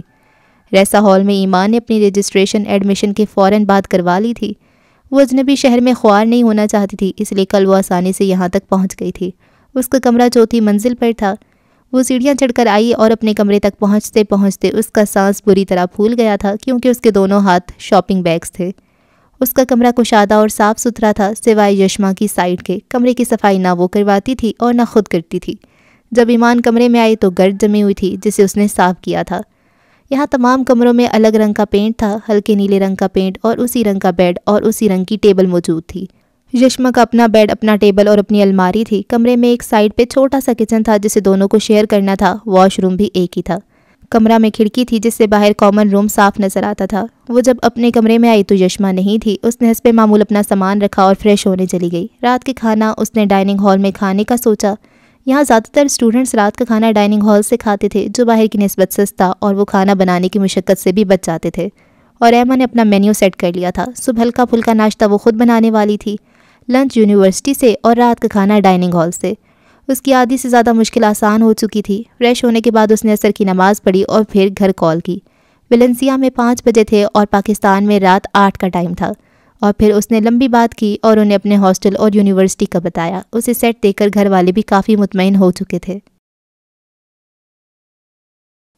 آج کا موسم خوشگوار تھا۔ دھوپ اس قدر چمکیلی تھی کہ آنکھیں چندھیا جاتی تھیں، پر مسلسل چلنے والی ٹھنڈی ہوا نے دھوپ کو بھی ٹھنڈا بنا دیا تھا۔ آج روز اس سے پہلے ہی انسٹیٹیوٹ چلی گئی تھی۔ اس نے واک کا سوچا اور اپنا کام ختم کر کے انسٹیٹیوٹ سے نکل آئی۔ اس کے کوٹ شوز کی ٹک ٹک پتھریلی سڑک پر الگ ہی سر بکھیر رہی تھی۔ اف اللہ، کہاں پھنس گئی، اس لیے میں ان جوتوں کو نہیں پہنتی۔ ویران سڑک پر خاموشی میں گونجنے والی ہیل کی آواز نے اسے کوفت میں ڈال دیا۔ وہ رکی اور جھک کر اپنے جوتوں کو دیکھنے لگی۔ وہ بامشکل ہی 2 انچ اونچے ہوں گے، لیکن پتھریلی سڑک کی جانب ڈھلوان والی سڑک پر ابھرنے والی آواز اسے بیزار کر رہی تھی۔ اتنا مت سوچو، یہ اچھے لگ رہے ہیں۔ اچانک عقب سے ابھرنے والی آواز پر وہ چونک کر مڑی۔ ماسل اپنی تمام تر وجاہت لیے اس کے سامنے ہی کھڑا تھا۔ یقیناً وہ اس کا پیچھا کرتے یہاں تک آیا تھا۔ آپ یہاں کیا کر رہے ہیں؟ اس نے ابرو اچکا کر پوچھا۔ تمہارا پیچھا؟ یقینی طور پر۔ وہ ہولے سے مسکرا دیا۔ ٹین ایجرز والی حرکتیں آپ کو سوٹ نہیں کرتی۔ ایما کے اگلے جملے پر اس کی مسکراہٹ مزید گہری ہو گئی۔ کبھی تو دل رکھ لیا کرو۔ وہ پینٹ کی جیبوں میں ہاتھ پھنساتے اس کے قریب آیا۔ اتنا وقت نہیں ہے میرے پاس۔ وہ خفگی سے پلٹی۔ اتنا غصہ کیوں کرتی ہو؟ وہ اس کے برابر آ کر کھڑا ہوا۔ نظر سامنے کشادہ آسمان پر جمی تھی۔ وہ اونچائی پر کھڑے تھے اور یہ سڑک نیچے کو جا رہی تھی۔ اولڈ ٹاؤن کی گلیاں اسے پسند آنے لگی تھیں۔ وجہ ایما تھی، جو اکثر وہاں گھومتی پائی جاتی تھی۔ پہلے آپ بتائیں، آپ میرا پیچھا کیوں کر رہے ہیں؟ ایما نے اپنے دونوں ہاتھوں کو رگڑ کر حرارت پیدا کرنا چاہی۔ ٹھنڈی ہوا کے باعث سردی کی شدت میں اضافہ ہو گیا تھا۔ ماسیل کی نظر اس کی سرخ ناک سے ہوتی اس کے ہاتھوں تک گئی۔ سیاہ کوٹ کی آستینوں سے اس کے مخروطی ہاتھ دھوپ میں چمک رہے تھے۔ وہ اپنے ہاتھوں کو مسلسل رگڑ رہی تھی اور ماسیل کی نظریں اس کے ہاتھوں پر جم کر رہ گئیں۔ اس کے ہاتھ بہت خوبصورت تھے۔ بائیں ہاتھ کی شہادت انگلی پر ناخن کے عین قریب ایک سیاہ تل تھا۔ اس کے ناخن سفید تھے، جیسے سفید پالش لگا رکھی ہو۔ وہ چمک رہے تھے۔ وہ چاہ کر بھی اپنی نظریں نہیں ہٹا پایا۔ ایما نے اسے جب یوں اپنے ہاتھوں کو تکتا پایا تو وہ انہیں جلدی سے اپنی کوٹ کی جیبوں میں چھپا گئی۔ خوبصورت، وہ بس اتنا ہی کہہ پایا۔ اس کی یوں اچانک تعریف پر ایما کو اپنے چہرے سے آگ نکلتی محسوس ہوئی۔ ماسیل نے نظریں اب اس کے چہرے کا طواف کر رہی تھیں۔ ایسے کیوں گھور رہے ہیں؟ وہ بگڑ گئی۔ تم اپنے ہاتھوں کو نہ چھپاتی تو میں انہیں دیکھتا رہتا، اب چھپا لی ہیں تو چہرہ سامنے ہے۔ ویسے تم کیا کھاتی ہو؟ اتنی خوبصورت کیوں لگتی ہو مجھے؟ وہ کچھ بھی دل میں رکھنے کا قائل نہیں تھا، لیکن وہ نہیں جانتا تھا اس کی ان باتوں سے ایما کی جان پر بناتی تھی۔ میرا پیچھا مت کریں، وہ اس کی بات کا جواب دیے بنا اسے وارن کرتی آگے بڑھی۔ میں تمہارا پیچھا نہیں کر رہا، میں تو بس واک کرنے۔ اس کی بات منہ میں ہی رہ گئی جب ایما نے گھور کر اسے دیکھا۔ اب کیا میری جان لوگی؟ وہ بھی خفا ہوا۔ تم نے آج مجھ سے کوئی بات نہیں کی، اس میں میرا کیا قصور ہے؟ وہ شکوہ کر گیا تھا، اور ایما اس کی بات سن کر بے بس ہوئی۔ مجھے انکمفرٹیبل محسوس ہوتا ہے جب آپ ایسی باتیں کرتے ہیں۔ بالآخر اس نے اپنی الجھن بتائی۔ اچھا میں کچھ نہیں بولوں گا، پر تمہارے ساتھ تو چل سکتا ہوں نا؟ وہ جانتی تھی اس کے ساتھ ہوتے ہوئے وہ چپ نہیں رہ سکتا تھا، اس لیے وہ خاموشی سے آگے بڑھ گئی، جبکہ ماسیل مسکراہٹ دبا کر اس کے ساتھ ساتھ چلنے لگا۔ اسے اچھا لگتا تھا اس نک چڑی لڑکی کے ساتھ گھنٹوں چلنا، باتیں کرنا، پر یہ بات وہ نہیں سمجھ سکتی تھی۔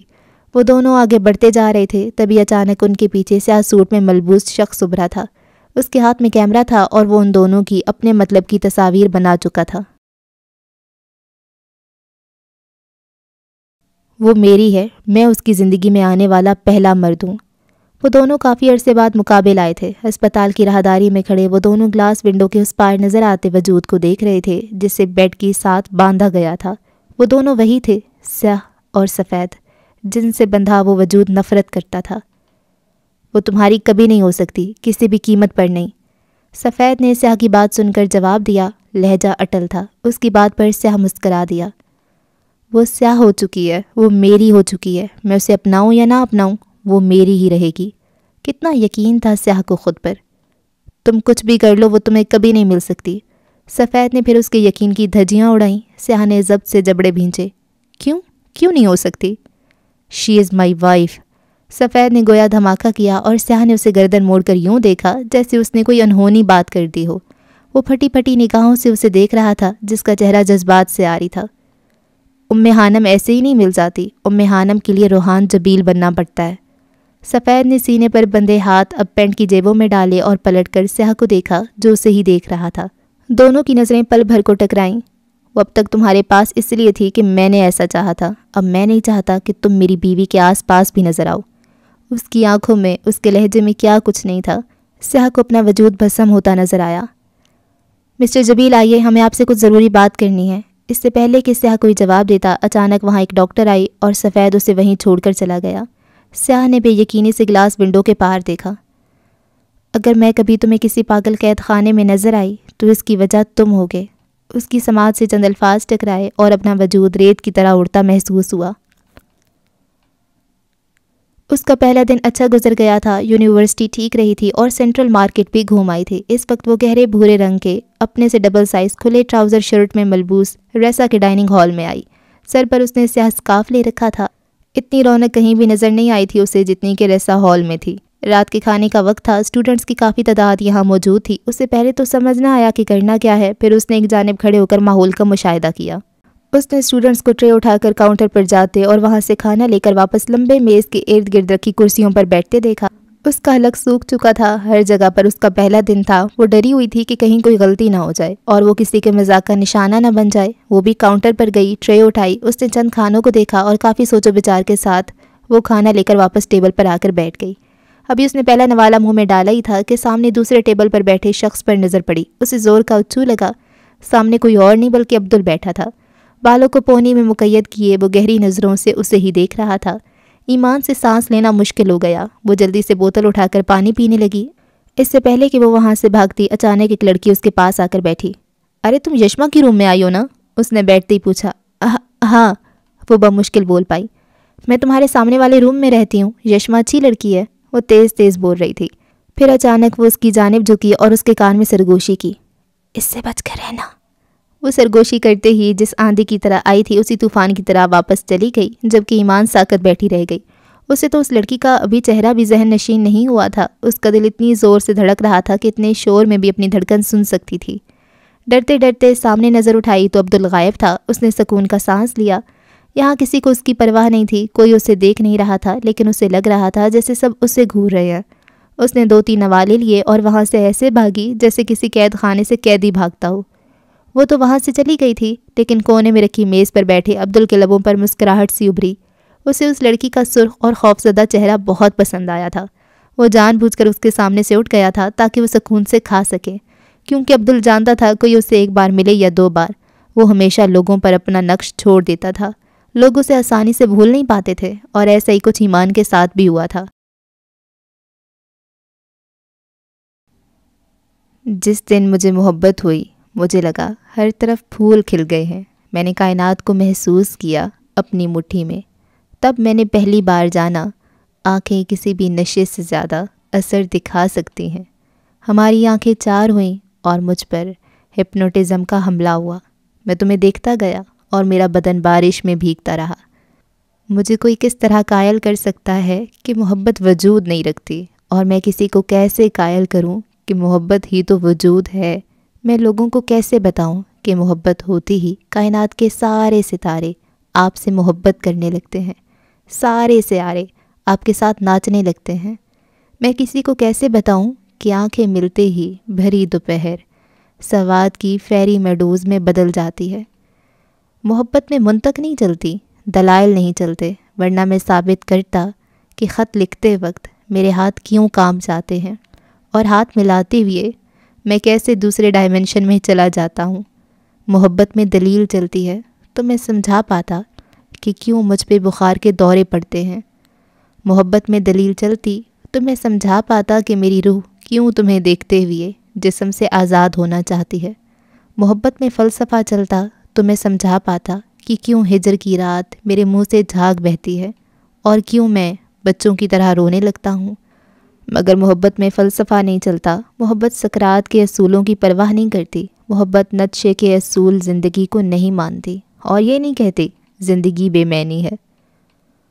اور ایسا پہلی بار نہیں ہوا تھا، اس کے ہاتھ رکتے نہیں تھے، وہ اپنے دل کی باتیں شاعری کی صورت میں ایما تک پہنچاتا رہتا تھا۔ وہ اسے میسیجز کرتا رہتا تھا اور صرف ایما کو سمجھ نہیں آتا تھا وہ ماسیل کو کیا جواب دے۔ ابھی بھی اس نے ایک لمبی سی غزل ایما کے نام کی تھی اور ایما جو اسے کسی ٹرانس کی صورت میں پڑھ رہی تھی، ماسیل کی کال آنے پر چونکی۔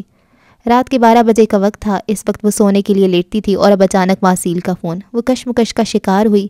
وہ فون بند نہیں کر سکتی تھی کیونکہ اس کے میسیج دیکھنے سے ماسیل کو پتہ چل گیا تھا کہ وہ جاگ رہی تھی۔ اس نے گہرا سانس لیا اور فون اٹھا کر باہر آ گئی۔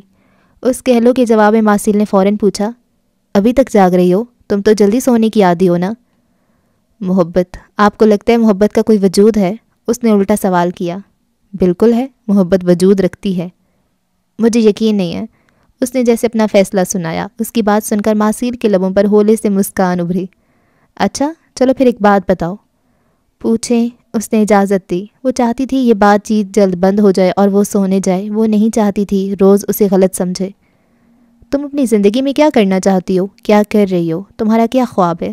بہت آسان سوال تھا لیکن ایما کے پاس اس کا کوئی جواب نہیں تھا۔ وہ جیسے ساکت ہوئی، اس نے سوچنا چاہا کہ وہ کیا چاہتی ہے، پر چاہ کر بھی کوئی جواب نہیں مل پایا۔ وہ کیا کر رہی تھی، کیوں کر رہی تھی، وہ خود بھی نہیں جانتی تھی۔ خاموشی کا لمبا وقفہ آیا اور ماسیل کو اپنا دم گھٹتا ہوا محسوس ہوا۔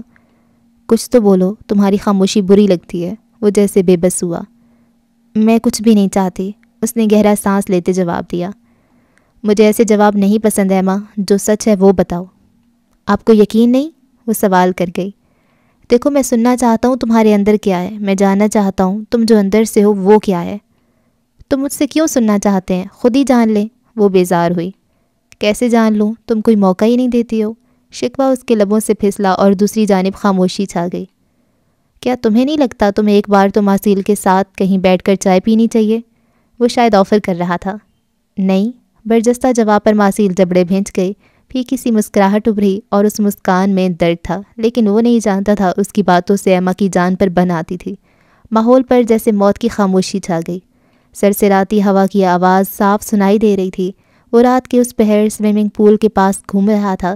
ایک ہاتھ سے فون کان پر لگائے، دوسرا ہاتھ جیکٹ کی جیب میں ڈالے وہ ہولے ہولے واک کر رہا تھا۔ کبھی وہ سر اٹھا کر آسمان کو دیکھ لیتا جہاں لاکھوں ٹمٹماتے ستارے آسمان کو خوبصورت بنا رہے تھے۔ آج کل اسے ویسے بھی سب کچھ بہت اچھا لگتا تھا اور وجہ صرف ایما تھی۔ اتنی بری طرح سے کبھی کسی نے انکار نہیں کیا۔ اس کی بات سن کر ایما نے اپنا لب کچلا۔ مجھے جھوٹ بولنے کی ضرورت محسوس نہیں ہوئی۔ کوئی ایما کو بتاتا کہ اتنی صاف کوئی دوسری جانب موجود شخص کے دل پر بجلیاں گرا رہی تھی۔ اس انکار کو تھوڑا باتوں میں لپیٹ لیتی ظالم لڑکی۔ وہ خاموش ہی رہی۔ مجھے لگتا ہے میں کچھ زیادہ بول رہا ہوں، یا شاید تم کم بولتی ہو، بلکہ شاید نہیں، یقیناً تم بہت کم بولتی ہو۔ سو جاؤ اب، صبح یونیورسٹی بھی جانا ہوگا۔ رات کی اس پہر مجھے تمہاری فکر ہو رہی ہے۔ محبت کب تک قائم رہتی ہے؟ ایما کو پتہ نہیں تھا وہ کیوں پوچھ رہی تھی۔ اس پر کل بات کریں گے، اب تم سو جاؤ۔ اور ہاں، میں کہنا تو نہیں چاہتا پر تمہارا انکار مجھے ہرٹ کرتا ہے۔ Good night. وہ اس کا جواب سنے بنا فون بند کر گیا اور ایما تعصب سے فون کی اسکرین کو دیکھتی رہ گئی۔ تمہیں یہ پسند ہے؟ جانے وہ کہاں سے اس کے سامنے آ گیا تھا اور اپنے سامنے عبدل کو دیکھ کر ایمان کا دل اچھل کر حلق میں آیا۔ ابھی تو پہلا لیکچر بھی نہیں شروع ہوا تھا اور وہ اپنے سامنے عبدل کو دیکھ کر حیران رہ گئی۔ اس کا اشارہ ایمان کے بیگ کی طرف تھا جو آر جے برانڈ کا تھا۔ کون؟ وہ بمشکل پوچھ پائی۔ R J? اس نے انگلی سے اس کے بیگ کی جانب اشارہ کیا۔ آر جے کے نام پر ایمان کے دل کی دھڑکن مزید تیز ہوئی۔ وہ بھلا کسے پسند نہیں؟ اس نے الٹا سوال کیا۔ اسے پسند نہیں تھا، وہ ہولے سے بڑبڑایا۔ اس کی نظریں ایمان کے بیگ پر جمی تھیں، چہرے پر عجیب الجھن تھی، جبکہ ایمان کی نظریں اس کے چہرے پر کچھ کھوج رہی تھیں۔ اس کے لمبے بالوں اور اس کی داڑھی نے اس کے چہرے کے نقوش کو جیسے چھپا لیا تھا، پر پھر بھی ایمان کو وہ چہرہ جانا پہچانا لگا، جیسے اس نے پہلے بھی دیکھ رکھا ہو، بلکہ وہ بار بار دیکھتی رہی ہو۔ آر جے کس کو نہیں پسند تھا؟ ایمان نے تجسس سے پوچھا۔ خانم کو، برجستہ جواب آیا تھا اور ایمان جیسے پتھر کی ہو گئی۔ اس سے اپنا دل رکتا ہوا محسوس ہو رہا تھا۔ کون تھا وہ آرجے اور ام حانم کو کیسے جانتا تھا؟ کتنے سوال تھے پر اس کے لب بس پھڑپھڑا کر رہ گئے۔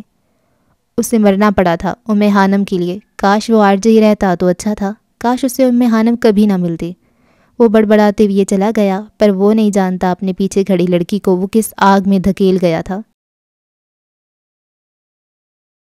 اسے مرنا پڑا تھا ام حانم کے لیے۔ کاش وہ آرجے ہی رہتا تو اچھا تھا، کاش اسے ام حانم کبھی نہ ملتی۔ وہ بڑبڑاتے چلا گیا تھا، پر وہ نہیں جانتا تھا اپنے پیچھے کھڑی لڑکی کو وہ کس آگ میں دھکیل گیا تھا۔ وہ کتنے ہی پل بت کی مانند وہاں کھڑی رہی، اور جب ہوش آیا تو عبدل کے پیچھے بھاگی۔ ایکسکیوز می، سنو، ارے رکو، تم انہیں جانتے ہو؟ تم آرجے کو کیسے جانتے ہو؟ وہ اس کے پیچھے بھاگ رہی تھی۔ وہ خود نہیں جانتی تھی وہ ایسا کیوں کر رہی تھی۔ کوئی اور جگہ ہوتی تو سب اسے پاگل سمجھتے، پر یہاں زیادہ اسٹوڈنٹس نے غور نہیں کیا تھا۔ ایک دو نے حیرت سے اسے دیکھا اور پھر واپس اپنے کاموں میں مگن ہو گئے۔ یہ کون سا پہلی بار تھا جب کوئی لڑکی عبدل کے پیچھے بھاگی تھی؟ یہ تو روز کا کام تھا۔ البتہ یہ الگ بات تھی کہ اس کے پیچھے بھاگنے والی زیادہ تر لڑکیاں اسے گالیاں ہی دیتی تھیں۔ عبدل اس کی آواز سن چکا تھا اور وہ بنا دیکھے تیز تیز چلنے لگا۔ ایمان کی قریب آتی آوازوں کے ساتھ ساتھ اس کا تیز چلنا دوڑ میں بدل گیا تھا، اور چند ہی لمحوں میں وہ اس کی نظروں اور پہنچ دونوں سے دور جا چکا تھا۔ ایمان تھک کر رک گئی۔ وہ بری طرح سے ہانپ رہی تھی۔ جب اسے احساس ہوا کہ وہ عبدل کے پیچھے بھاگ رہی تھی تو شرمندگی نے اسے گھیر لیا۔ اس کا شفاف چہرہ سرخ پڑ چکا تھا اور سیاہ آنکھوں میں غصہ ہی غصہ تھا۔ منحوس انسان، نہیں بتانا تھا تو پوچھا کیوں؟ وہ بڑبڑاتی واپس پلٹ گئی۔ اس کی کلاس شروع ہو چکی تھی۔ کسی بھی کہانی میں کچھ کردار ایسے ہوتے ہیں جو سامنے کھیل رہے ہوتے ہیں، جبکہ ایک کردار ایسا ہوتا ہے جو سب کو کھیلنے پر مجبور کر رہا ہوتا ہے۔ یوں کہہ لیجئے کہ پوری گیم اسی کی بنائی ہوتی ہے، اور اس کہانی کا ماسٹر مائنڈ وہ تھا جسے کوئی نہیں جانتا تھا، اور وہ اس وقت گہرے بھورے رنگ کی ہوڈی پہنے، بھورے رنگ کا کافی کا مگ ہاتھ میں تھامے اپنے اسٹڈی روم کی کھڑکی میں کھڑا تھا۔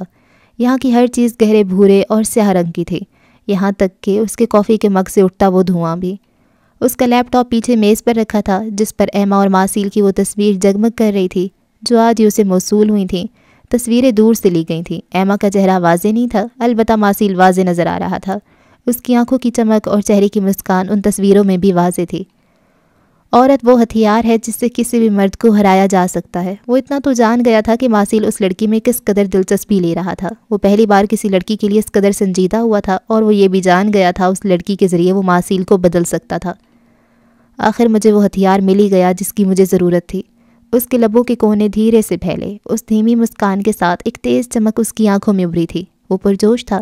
وہ جانتا تھا وہ سب ٹھیک کرنے کی صلاحیت رکھتا تھا، لیکن اس وقت وہ نہیں جانتا وہ اپنی زندگی کی سب سے بڑی گیم کھیلنے جا رہا تھا، اور وہ یہ بھی نہیں جانتا تھا کہ اس گیم میں کتنی زندگیاں داؤ پر لگنے والی تھیں، اور وہ یہ بھی نہیں جانتا تھا کہ اس گیم کی رانی کسے ملنے والی تھی، اور وہ یہ بھی نہیں جانتا تھا کہ وہ کسی کو موت کی نظر کرنے والا تھا۔ کورس ختم ہونے میں 1 مہینہ رہ گیا تھا۔ ایما تیزی سے اپنا کام کر رہی تھی۔ پچھلے دنوں سٹوڈنٹس کا ٹیسٹ ہوا تھا جو مجسمہ گیری کے چند اصولوں پر مشتمل تھا، اور وہ رزلٹ کی لسٹ بنانے میں مصروف تھی۔ وہ جلد از جلد یہاں سے جانا چاہتی تھی، لیکن اس آخری مہینے میں اسے اپنے لیے ایک نئی جاب تلاش کرنی تھی، کیونکہ ماسیل کا سامنا کرنا اس کے بس میں نہیں تھا۔ اس وقت بھی اس کے ہاتھ تیزی سے لیپ ٹاپ کی کی بورڈ پر چل رہے تھے۔ اس کے ذہن میں اکثر ماسیل کے جملے گونجتے رہتے تھے۔ جیسے ہی وہ لسٹ مکمل کر چکی تو اس نے تھک کر کرسی سے پشت ٹکا لی۔ اس کے کندھے تھکن کی وجہ سے درد کر رہے تھے اور آنکھوں میں الگ ہی جلن تھی۔ وہ رات کو بھی ٹھیک سے سو نہیں پائی تھی۔ رات کو بھی ماسیل کی باتوں نے اسے سوچنے پر مجبور کر دیا تھا۔ وہ آنکھیں بند کیے چند پل یوں ہی بیٹھی رہی، جب دروازے پر ہونے والی دستک سے چونک کر سیتی ہوئی۔ دیکھا تو سامنے ہی مارتھا، جو ماسیل کی اسسٹنٹ اور سیکریٹری تھی، وہ ہاتھ میں چائے کی ٹرے لیے کھڑی تھی۔ ایما کو حیرانی ہوئی۔ یہ مسٹر ماسیل نے آپ کے لیے بھجوایا۔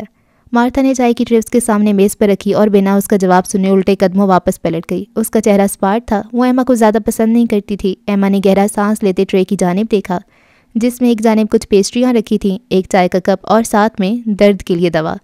وہ ہولے سے مسکرا دی۔ یہ پہلی بار ہوا تھا جب وہ ماسیل کی وجہ سے مسکرائی تھی۔ جانے وہ کیسے جان گیا تھا کہ اس وقت اسے ان 3 چیزوں کی طلب تھی۔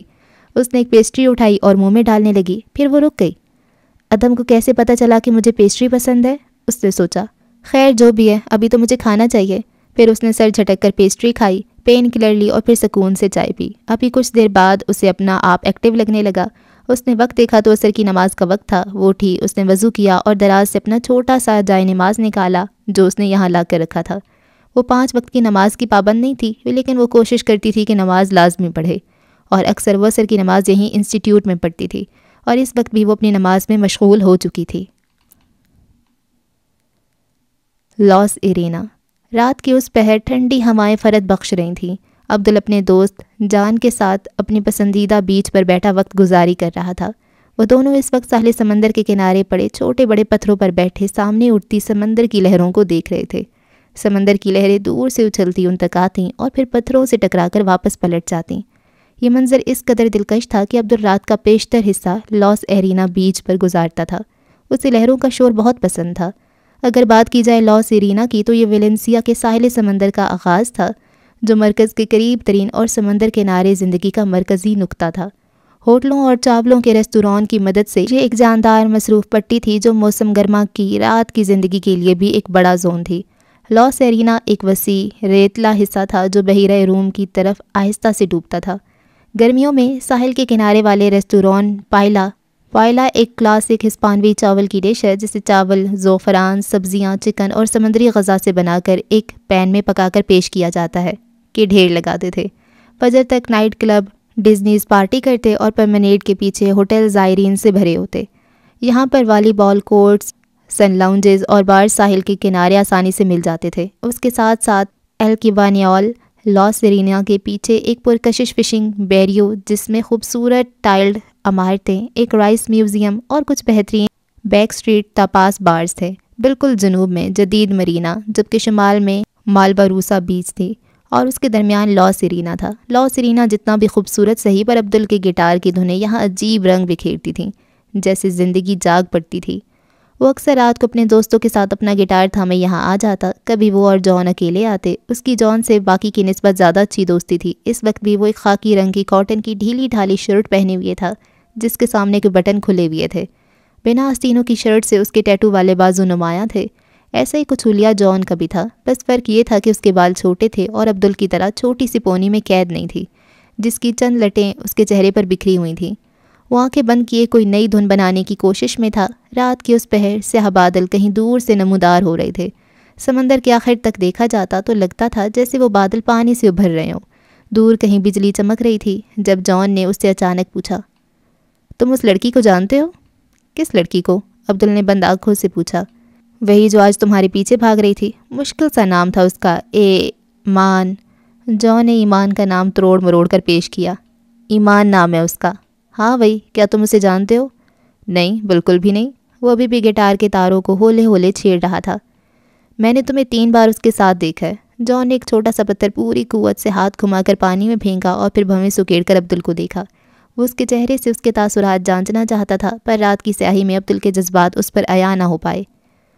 لڑکیوں سے میری کچھ خاص نہیں بنتی، تم جانتے ہو جان۔ اس کا ہاتھ اب جس تیزی سے گٹار کی تاروں پر گھوم رہا تھا اسی تیزی سے اس نے گردن ہلاتے جواب دیا۔ اس لیے تو پوچھا ہے، تمہاری اس سے کیسے بن گئی؟ ایڈیٹ، ایسا کچھ نہیں ہے، عبدل نے اسپارٹ لہجے میں جواب دیا۔ Okay, thank God. جان نے سینے میں رکا ہوا سانس فضا میں خارج کیا۔ اس کا انداز کچھ ایسا تھا کہ عبدل کا ہاتھ ساکت ہوا۔ اس نے جھٹ سے آنکھیں کھولیں۔ کیا تم مجھ سے کچھ چھپا رہے ہو؟ عبدل کا لہجہ سرد تھا، اس کے کچھ اندیشے بھی تھے۔ جان اس کا چہرہ تو نہیں دیکھ پایا لیکن اسے عبدل کی نظریں اپنے جسم میں گھستی محسوس ہو رہی تھیں۔ وہ دونوں کبھی کبھار سنجیدہ ہوتے تھے اور اس وقت عبدل کو کچھ غلط ہونے کا احساس ہوا تھا۔ وہ دراصل باقی سب سوچ رہے تھے کہ اس نئی لڑکی کے ساتھ کوئی پرینک کیا جائے۔ سب کو لگتا ہے وہ تھوڑی الگ ہے تو اسے ڈرانے میں مزہ۔ کیا بکواس کر رہے ہو؟ عبدل ایک جھٹکے سے اٹھ کھڑا ہوا۔ Relax Abdul, just prank. John نے اسے پرسکون کرنا چاہا۔ وہ اسی عبدل سے بار بار پوچھ رہا تھا کہ وہ لڑکی اس کی کیا لگتی تھی تاکہ پوری تسلی سے وہ اسے اپنا شکار بنا سکے۔ کیا کرنے والے ہیں وہ سب؟ عبدل کے چہرے کا رنگ اڑ چکا تھا۔ ایمان اس کی کچھ نہیں لگتی تھی لیکن وہ نہیں چاہتا تھا ایمان اس کے دوستوں کے پرینک کا شکار ہو، کیونکہ اچھا بھلا انسان ان کے جال میں پھنس جاتا تھا۔ ریسا ہال کی لائبریری۔ جان اتنا ہی کہہ پایا تھا کہ عبدل اپنا گٹار وہیں چھوڑ کر سرپٹ بھاگا۔ بادل زور سے گرجے۔ جو بجلی دور چمک رہی تھی اب ان کے سر پر پہنچ چکی تھی۔ جان جانتا تھا بارش ہونے والی تھی۔ وہ یہ بھی جانتا تھا یہ پہلی بار نہیں تھا، پر عبدل کا رویہ اس کی سمجھ سے باہر تھا۔ جانے ایمان کے ساتھ کیا ہونے والا تھا اور جانے عبدل ان سب کے ساتھ کیا کرنے والا تھا۔ ماسیل جب کلاس لے کر ایما کے آفس آیا تو گلاس ڈور سے ہی وہ اسے نماز پڑھتی نظر آئی۔ اس کے قدم وہیں رک گئے۔ جب وہ اسے نماز پڑھتی نظر آئی تھی تب ماسیل کو اپنے اندر کچھ چلتا محسوس ہوتا تھا۔ اسے لگتا تھا ایما کا نماز پڑھنا ایما کو اس سے دور لے جاتا تھا۔ اسے اپنے اور ایما کے درمیان صدیوں کا فاصلہ نظر آتا تھا، اور وہ آج سرمئی رنگ کی جیکٹ پہنے ہوئے تھا۔ اس کے گھنے بال آج جلد سے سیٹ نہیں تھے بلکہ وہ بکھرے ہوئے تھے۔ وہ اب دعا مانگ رہی تھی اور اس کی نظریں ایما پر جمی تھیں۔ وہ وہاں سے واپس پلٹا اور پول کے پاس جا کر کھڑا ہو گیا جس میں رنگ برنگی بطخیں ہر وقت تیرتی رہتی تھیں۔ وہ وہاں رکھے بینچ پر آ کر بیٹھ گیا۔ ایما نے دعا مانگنے کے بعد جائے نماز واپس رکھا اور اپنی چیزیں سمیٹ کر آفس سے باہر نکل آئی۔ اس کے جانے کا ٹائم بھی ہو چکا تھا۔ وہ رزلٹ کی لسٹ بنا کر ماسیل کو ای میل کر چکی تھی۔ اب وہ فری تھی، یعنی جا سکتی تھی، لیکن اس نے ماسیل کو واپس پلٹتے دیکھ لیا تھا۔ یقیناً اسے کوئی بات کرنی تھی۔ وہ اپنا بیگ تھامتی اس تک آئی اور پھر بینچ کے دوسرے کونے پر بیٹھ گئی۔ کوئی کام تھا آپ کو؟ اس نے سوال کیا۔ تم نماز مت پڑھا کرو۔ ماسیل کی بات سن کر ایما نے جھٹکے سے اس کی جانب دیکھا۔ ماسیل کی نظریں سامنے پول میں تیرتی بطخوں پر جمی تھیں۔ اس کا چہرہ سپاٹ تھا۔ ایما کو سمجھ نہیں آیا یہ اس کا حکم تھا یا اس نے التجا کی تھی۔ کیوں نہ پڑھوں؟ اس نے نرم لہجے میں پوچھا۔ وہ جاننا چاہتی تھی اس شخص کے ذہن میں کیا چل رہا تھا۔ جب بھی تم نماز پڑھتی ہو مجھے ایسے لگتا ہے جیسے کوئی اندیکھا وجود تمہارے اور میرے درمیان آ کر کھڑا ہو گیا ہو۔ مجھے ایسے لگتا ہے جیسے کوئی اندیکھی طاقت تمہیں مجھ سے دور کھینچ رہی ہو۔ اس کی نظریں ابھی بھی پول پر تھیں۔ وہ ایما کی جانب دیکھنے سے گریز کر رہا تھا۔ ادھم، آپ کے اور میرے درمیان خدا ہے، وہی خدا جسے آپ مانتے نہیں۔ ایما نے ہولے سے جواب دیا۔ پر کیوں ہے وہ؟ اسے میرے اور تمہارے درمیان نہیں آنا چاہیے، وہ دبے دبے لہجے میں چلایا۔ ایما نے بے بسی سے اسے دیکھا۔ اپنی دائیں جانب بیٹھا وہ شخص اسے کبھی بھی سمجھ نہیں آیا تھا۔ مجھے لگتا ہے مجھے جانا چاہیے۔ وہ اٹھ کھڑی ہوئی۔ میرے ایک سوال کا جواب دو گی؟ وہ اس کی جانب مڑا۔ ایما کی نظریں اس سے ٹکرائیں۔ اس کی آنکھوں میں کچھ تھا، کچھ ویسا ہی جو برسوں پہلے سید حویلی کے بند کمرے میں کھڑے دو وجود میں سے ایک کی آنکھوں میں تھا جب اس نے دوسرے سے سوال کیا تھا۔ تمہارے مذہب میں سب سے بڑا گناہ کیا ہے؟ نماز نہ پڑھنا، رائٹ؟ سب سے پہلا سوال نماز کا ہوگا، ایما نے جواب دیا۔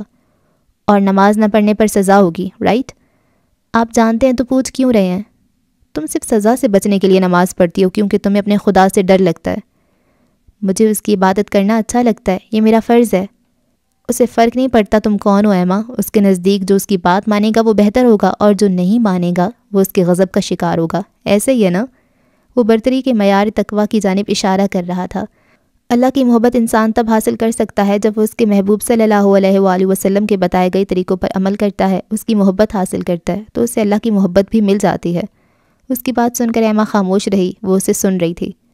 تم تو کہتی ہو تمہارا خدا بہت بڑا ہے، وہ بے نیاز ہے، اسے کسی چیز سے فرق نہیں پڑتا، پھر وہ نماز نہ پڑھنے پر غصہ کیوں ہوتا ہے؟ ماسیل کا سوال سن کر ایمان ساکت رہ گئی۔ اس کے شفاف چہرے کی رنگت پھیکی پڑ گئی۔ سیاہ آنکھوں میں بے یقینی، حیرانی اور جانے کیا کیا تھا۔ وہ کچھ بولنا چاہتی تھی لیکن لب پھڑپھڑا کر رہ گئی۔ اس کے وجود میں کپکپاہٹ سی شروع ہو گئی تھی۔ بالکل ایسا ہی سوال کسی اور نے اٹھایا تھا، اور کس نے اٹھایا وہ اچھے سے جانتی تھی۔ ہواؤں میں آج بھی اس کے سوالوں کی باز گشت سنائی دیتی تھی۔ ایما کا دل ایسے دھڑک رہا تھا جیسے پسلیاں توڑ کر باہر آ جائے گا۔ اچھا سنو ہشام بن جبیل، بس ایک سوال کا جواب دے جاؤ۔ تم کہتے ہو کہ اللہ بہت بڑا ہے، وہ بے نیاز ہے، اسے کسی چیز سے فرق نہیں پڑتا، اس کے پاس انسانوں جیسے جذبات اور احساسات نہیں، پھر تمہاری نماز نہ پڑھنے پر وہ غصہ کیوں ہوگا؟ سزا کیوں دے گا؟ اس کی بات نہ ماننے پر وہ انسانوں کی طرح ریئیکٹ کیوں کرتا ہے؟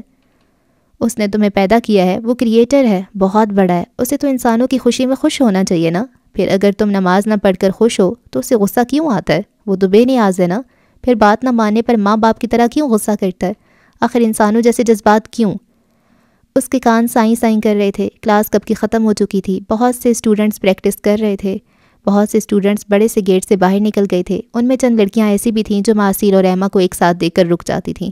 ان کے چہرے کے تاثرات ناگوار ہو جاتے تھے۔ ایما تو جیسے کھڑی کھڑی پتھر کا بت بن گئی۔ روز نے بھی اسے گلاس ونڈو سے دیکھا جہاں وہ ماسیل کے پاس کھڑی تھی، اور پھر وہ ہولے سے مسکرا دی۔ کیا تم ٹھیک ہو؟ ایما کے چہرے کی اڑتی رنگت دیکھ کر ماسیل جھٹکے سے کھڑا ہوا۔ اسے احساس ہوا جیسے اس نے کچھ زیادہ ہی غلط بول دیا تھا یا پھر کچھ غلط پوچھ لیا تھا، پر وہ ایما کے اندرونی جذبات سے ناواقف تھا۔ ہاں میں ٹھیک ہوں۔ ایما جیسے ہوش میں آئی۔ اس نے خشک لبوں پہ زبان پھیری۔ حلق میں ڈھیروں کانٹے اگائے تھے۔ ادھم، کیا میں آپ کے سوال کا جواب کل دے سکتی ہوں؟ اس نے اپنے بیگ پہ گرفت بڑھاتے پوچھا۔ ماسیل اسے غور سے دیکھ رہا تھا۔ وہ جیسے اس کا جواب سنتے ہی وہاں سے بھاگ جانے کو تیار تھی، پر وہ نہیں جانتی تھی جب جب وہ اسے ادھم پکارتی تھی ماسیل کا دل اس کے سینے سے نکل کر سامنے کھڑی لڑکی کے قدموں میں گر جاتا تھا۔ تم قیامت کے روز بھی جواب دینا چاہو تو میں تب تک بھی انتظار کر لوں گا۔ وہ تھوڑا سا اس کی جانب جھکتے رازدارانہ انداز میں بولا، لبوں پر مسکان تھی۔ اوکے تھینک یو، مجھے اب جانا ہے۔ اور وہی ہوا جس کا ماسیل کو ڈر تھا۔ وہ پلٹی اور بھاگنے کے انداز میں اس سے دور ہوتی چلی گئی۔ ماسیل کی نگاہوں نے دور تک اس کا پیچھا کیا تھا، پھر اس نے گہرا سانس لے کر آسمان کی جانب دیکھا۔ اس کی آنکھوں کی چمک ایک ہی بات چیخ چیخ کر کہتی تھی، میں اسے اپنا بنا ہی لوں گا۔ وہ جیسے اوپر والے کو چیلنج کر رہا تھا، اسے جیسے خود پر بھروسہ تھا۔ آج وہ بری طرح سے الجھی ہوئی تھی اور اس کی یہ الجھن روز نے بھی محسوس کی تھی۔ وہ دونوں چھوٹے سے میز کے گرد بیٹھی تھی۔ روز نے بھی کچھ دیر پہلے اس کے سامنے چائے کا کپ رکھا تھا جو کسی اور ہی دنیا میں پہنچی ہوئی تھی۔ اس کی نظریں چائے کے کپ سے اٹھتی بھاپ پر جمی تھیں جبکہ ذہن کہیں اور تھا۔ کیا ہوا، سب خیریت ہے نا؟ ہیزل آنکھوں والی روز نے اس سے پوچھا۔ اس کی آواز پر ایما چونکی اور روز کو دیکھنے لگی۔ وہ بہت خوبصورت تھی، اتنی خوبصورت کہ نظر ہٹانے کو دل نہیں کرتا تھا۔ اس کی ہیزل آنکھیں، دودھ رنگت اور نازک سراپا۔ پھر ماسیل کا دل روز پر کیوں نہیں آیا؟ ایسے بہت سے سوال تھے جو اس کے ذہن میں گردش کرتے تھے۔ کبھی کبھی تو سوچ سوچ کر اس کا سر درد کرنے لگ جاتا، پر وہ کسی نہج پر نہ پہنچ پاتی۔ ہاں سب ٹھیک ہے، وہ چائے کا مگ اٹھاتی ہولے سے مسکرائی جبکہ روز غور سے اسے ہی دیکھ رہی تھی۔ اس کی آنکھیں اس کی تھکاوٹ بیان کر رہی تھیں۔ تم تھکتی نہیں ہو؟ روز نے اگلا سوال کیا جبکہ ایما نے چائے کا گھونٹ لیتے سوالیہ نظروں سے اسے دیکھا جیسے اس کا سوال سمجھنا چاہ رہی ہو۔ ہاں تک تو گئی ہوں بہت، وہ خود پہ قابو پاتے بولی۔ تم تھکتی نہیں ہو اتنا مضبوط بن کر؟ اور ایما جو اگلا گھونٹ لینے جا رہی تھی وہیں ساکت ہوئی۔ اس نے حیرت سے روز کو دیکھا۔ کیا کہنا چاہتی ہو؟ وہ الجھی۔ یہی کہ کیوں خود پر اتنے پہرے لگائے بیٹھی ہو؟ مسٹر ماسیل اچھے انسان ہیں، تم انہیں اپنی زندگی میں آنے دو، خود کو روکو مت۔ وہ ہمیشہ کی طرح اسے کسی اچھے دوست کی طرح سمجھا رہی تھی۔ اس کی بات سن کر ایما مسکرا دی اور پھر اپنا فون اٹھا کر ہولے سے کرسی سے اٹھ کر بالکنی کی جانب بڑھ گئی۔ وہ اپنا چائے کا مگ بھی لے گئی تھی۔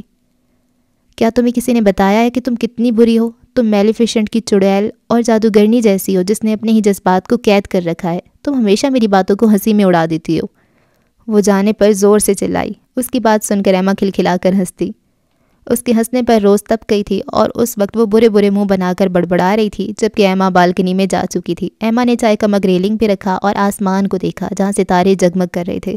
موسم خوشگوار تھا۔ اس نے فون پر مسٹر گرے کا اکاؤنٹ اوپن کیا اور تیزی سے میسج ٹائپ کرنے لگی۔ کیا ہم کسی انسان کو کبھی اس بات پر قائل کر سکتے ہیں کہ خدا کی محبت کیوں ضروری ہے اور جزا و سزا اس کے لیے کیوں رکھی گئی ہے؟ کیوں خدا انسان سے اپنی اطاعت چاہتا ہے؟ اس نے اپنا سوال چھوڑ دیا تھا اور وہ جانتی تھی جواب لازمی آئے گا، جلد یا بادیر۔ آرٹ انسان کے ساتھ کیا کرتا ہے؟ ایسا بہت کم ہوتا تھا جب ایما ماسیل کی کلاس کے دوران اسٹوڈیو آئی ہو۔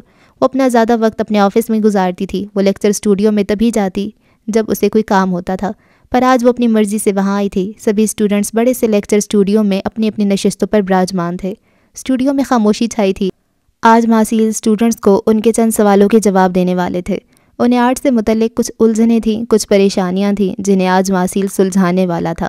وہ سیاہ پینٹ پر سفید ڈریس شرٹ پہنے ہوئے تھا۔ لیکچر کے لیے اسٹیج اونچا بنایا گیا تھا۔ ماسیل کے پیچھے پروجیکٹر آن تھا۔ ایما کو یہاں بیٹھ کر پہلی بار ماسیل کو دیکھتے محسوس ہوا تھا لڑکیاں اس پر کیوں فدا تھیں۔ اس میں کوئی شک نہیں تھا، وہ اپنی شخصیت میں ایک سحر رکھتا تھا۔ اس کے گھنے بال پیچھے کی جانب سیٹ تھے۔ اس نے بازوں کے کف موڑ کر تھوڑا اوپر کر رکھے تھے۔ اس کی کلائیاں نمایاں تھیں اور بائیں کلائی پر بندھی گھڑی اسپاٹ لائٹ کی روشنی میں چمک رہی تھی۔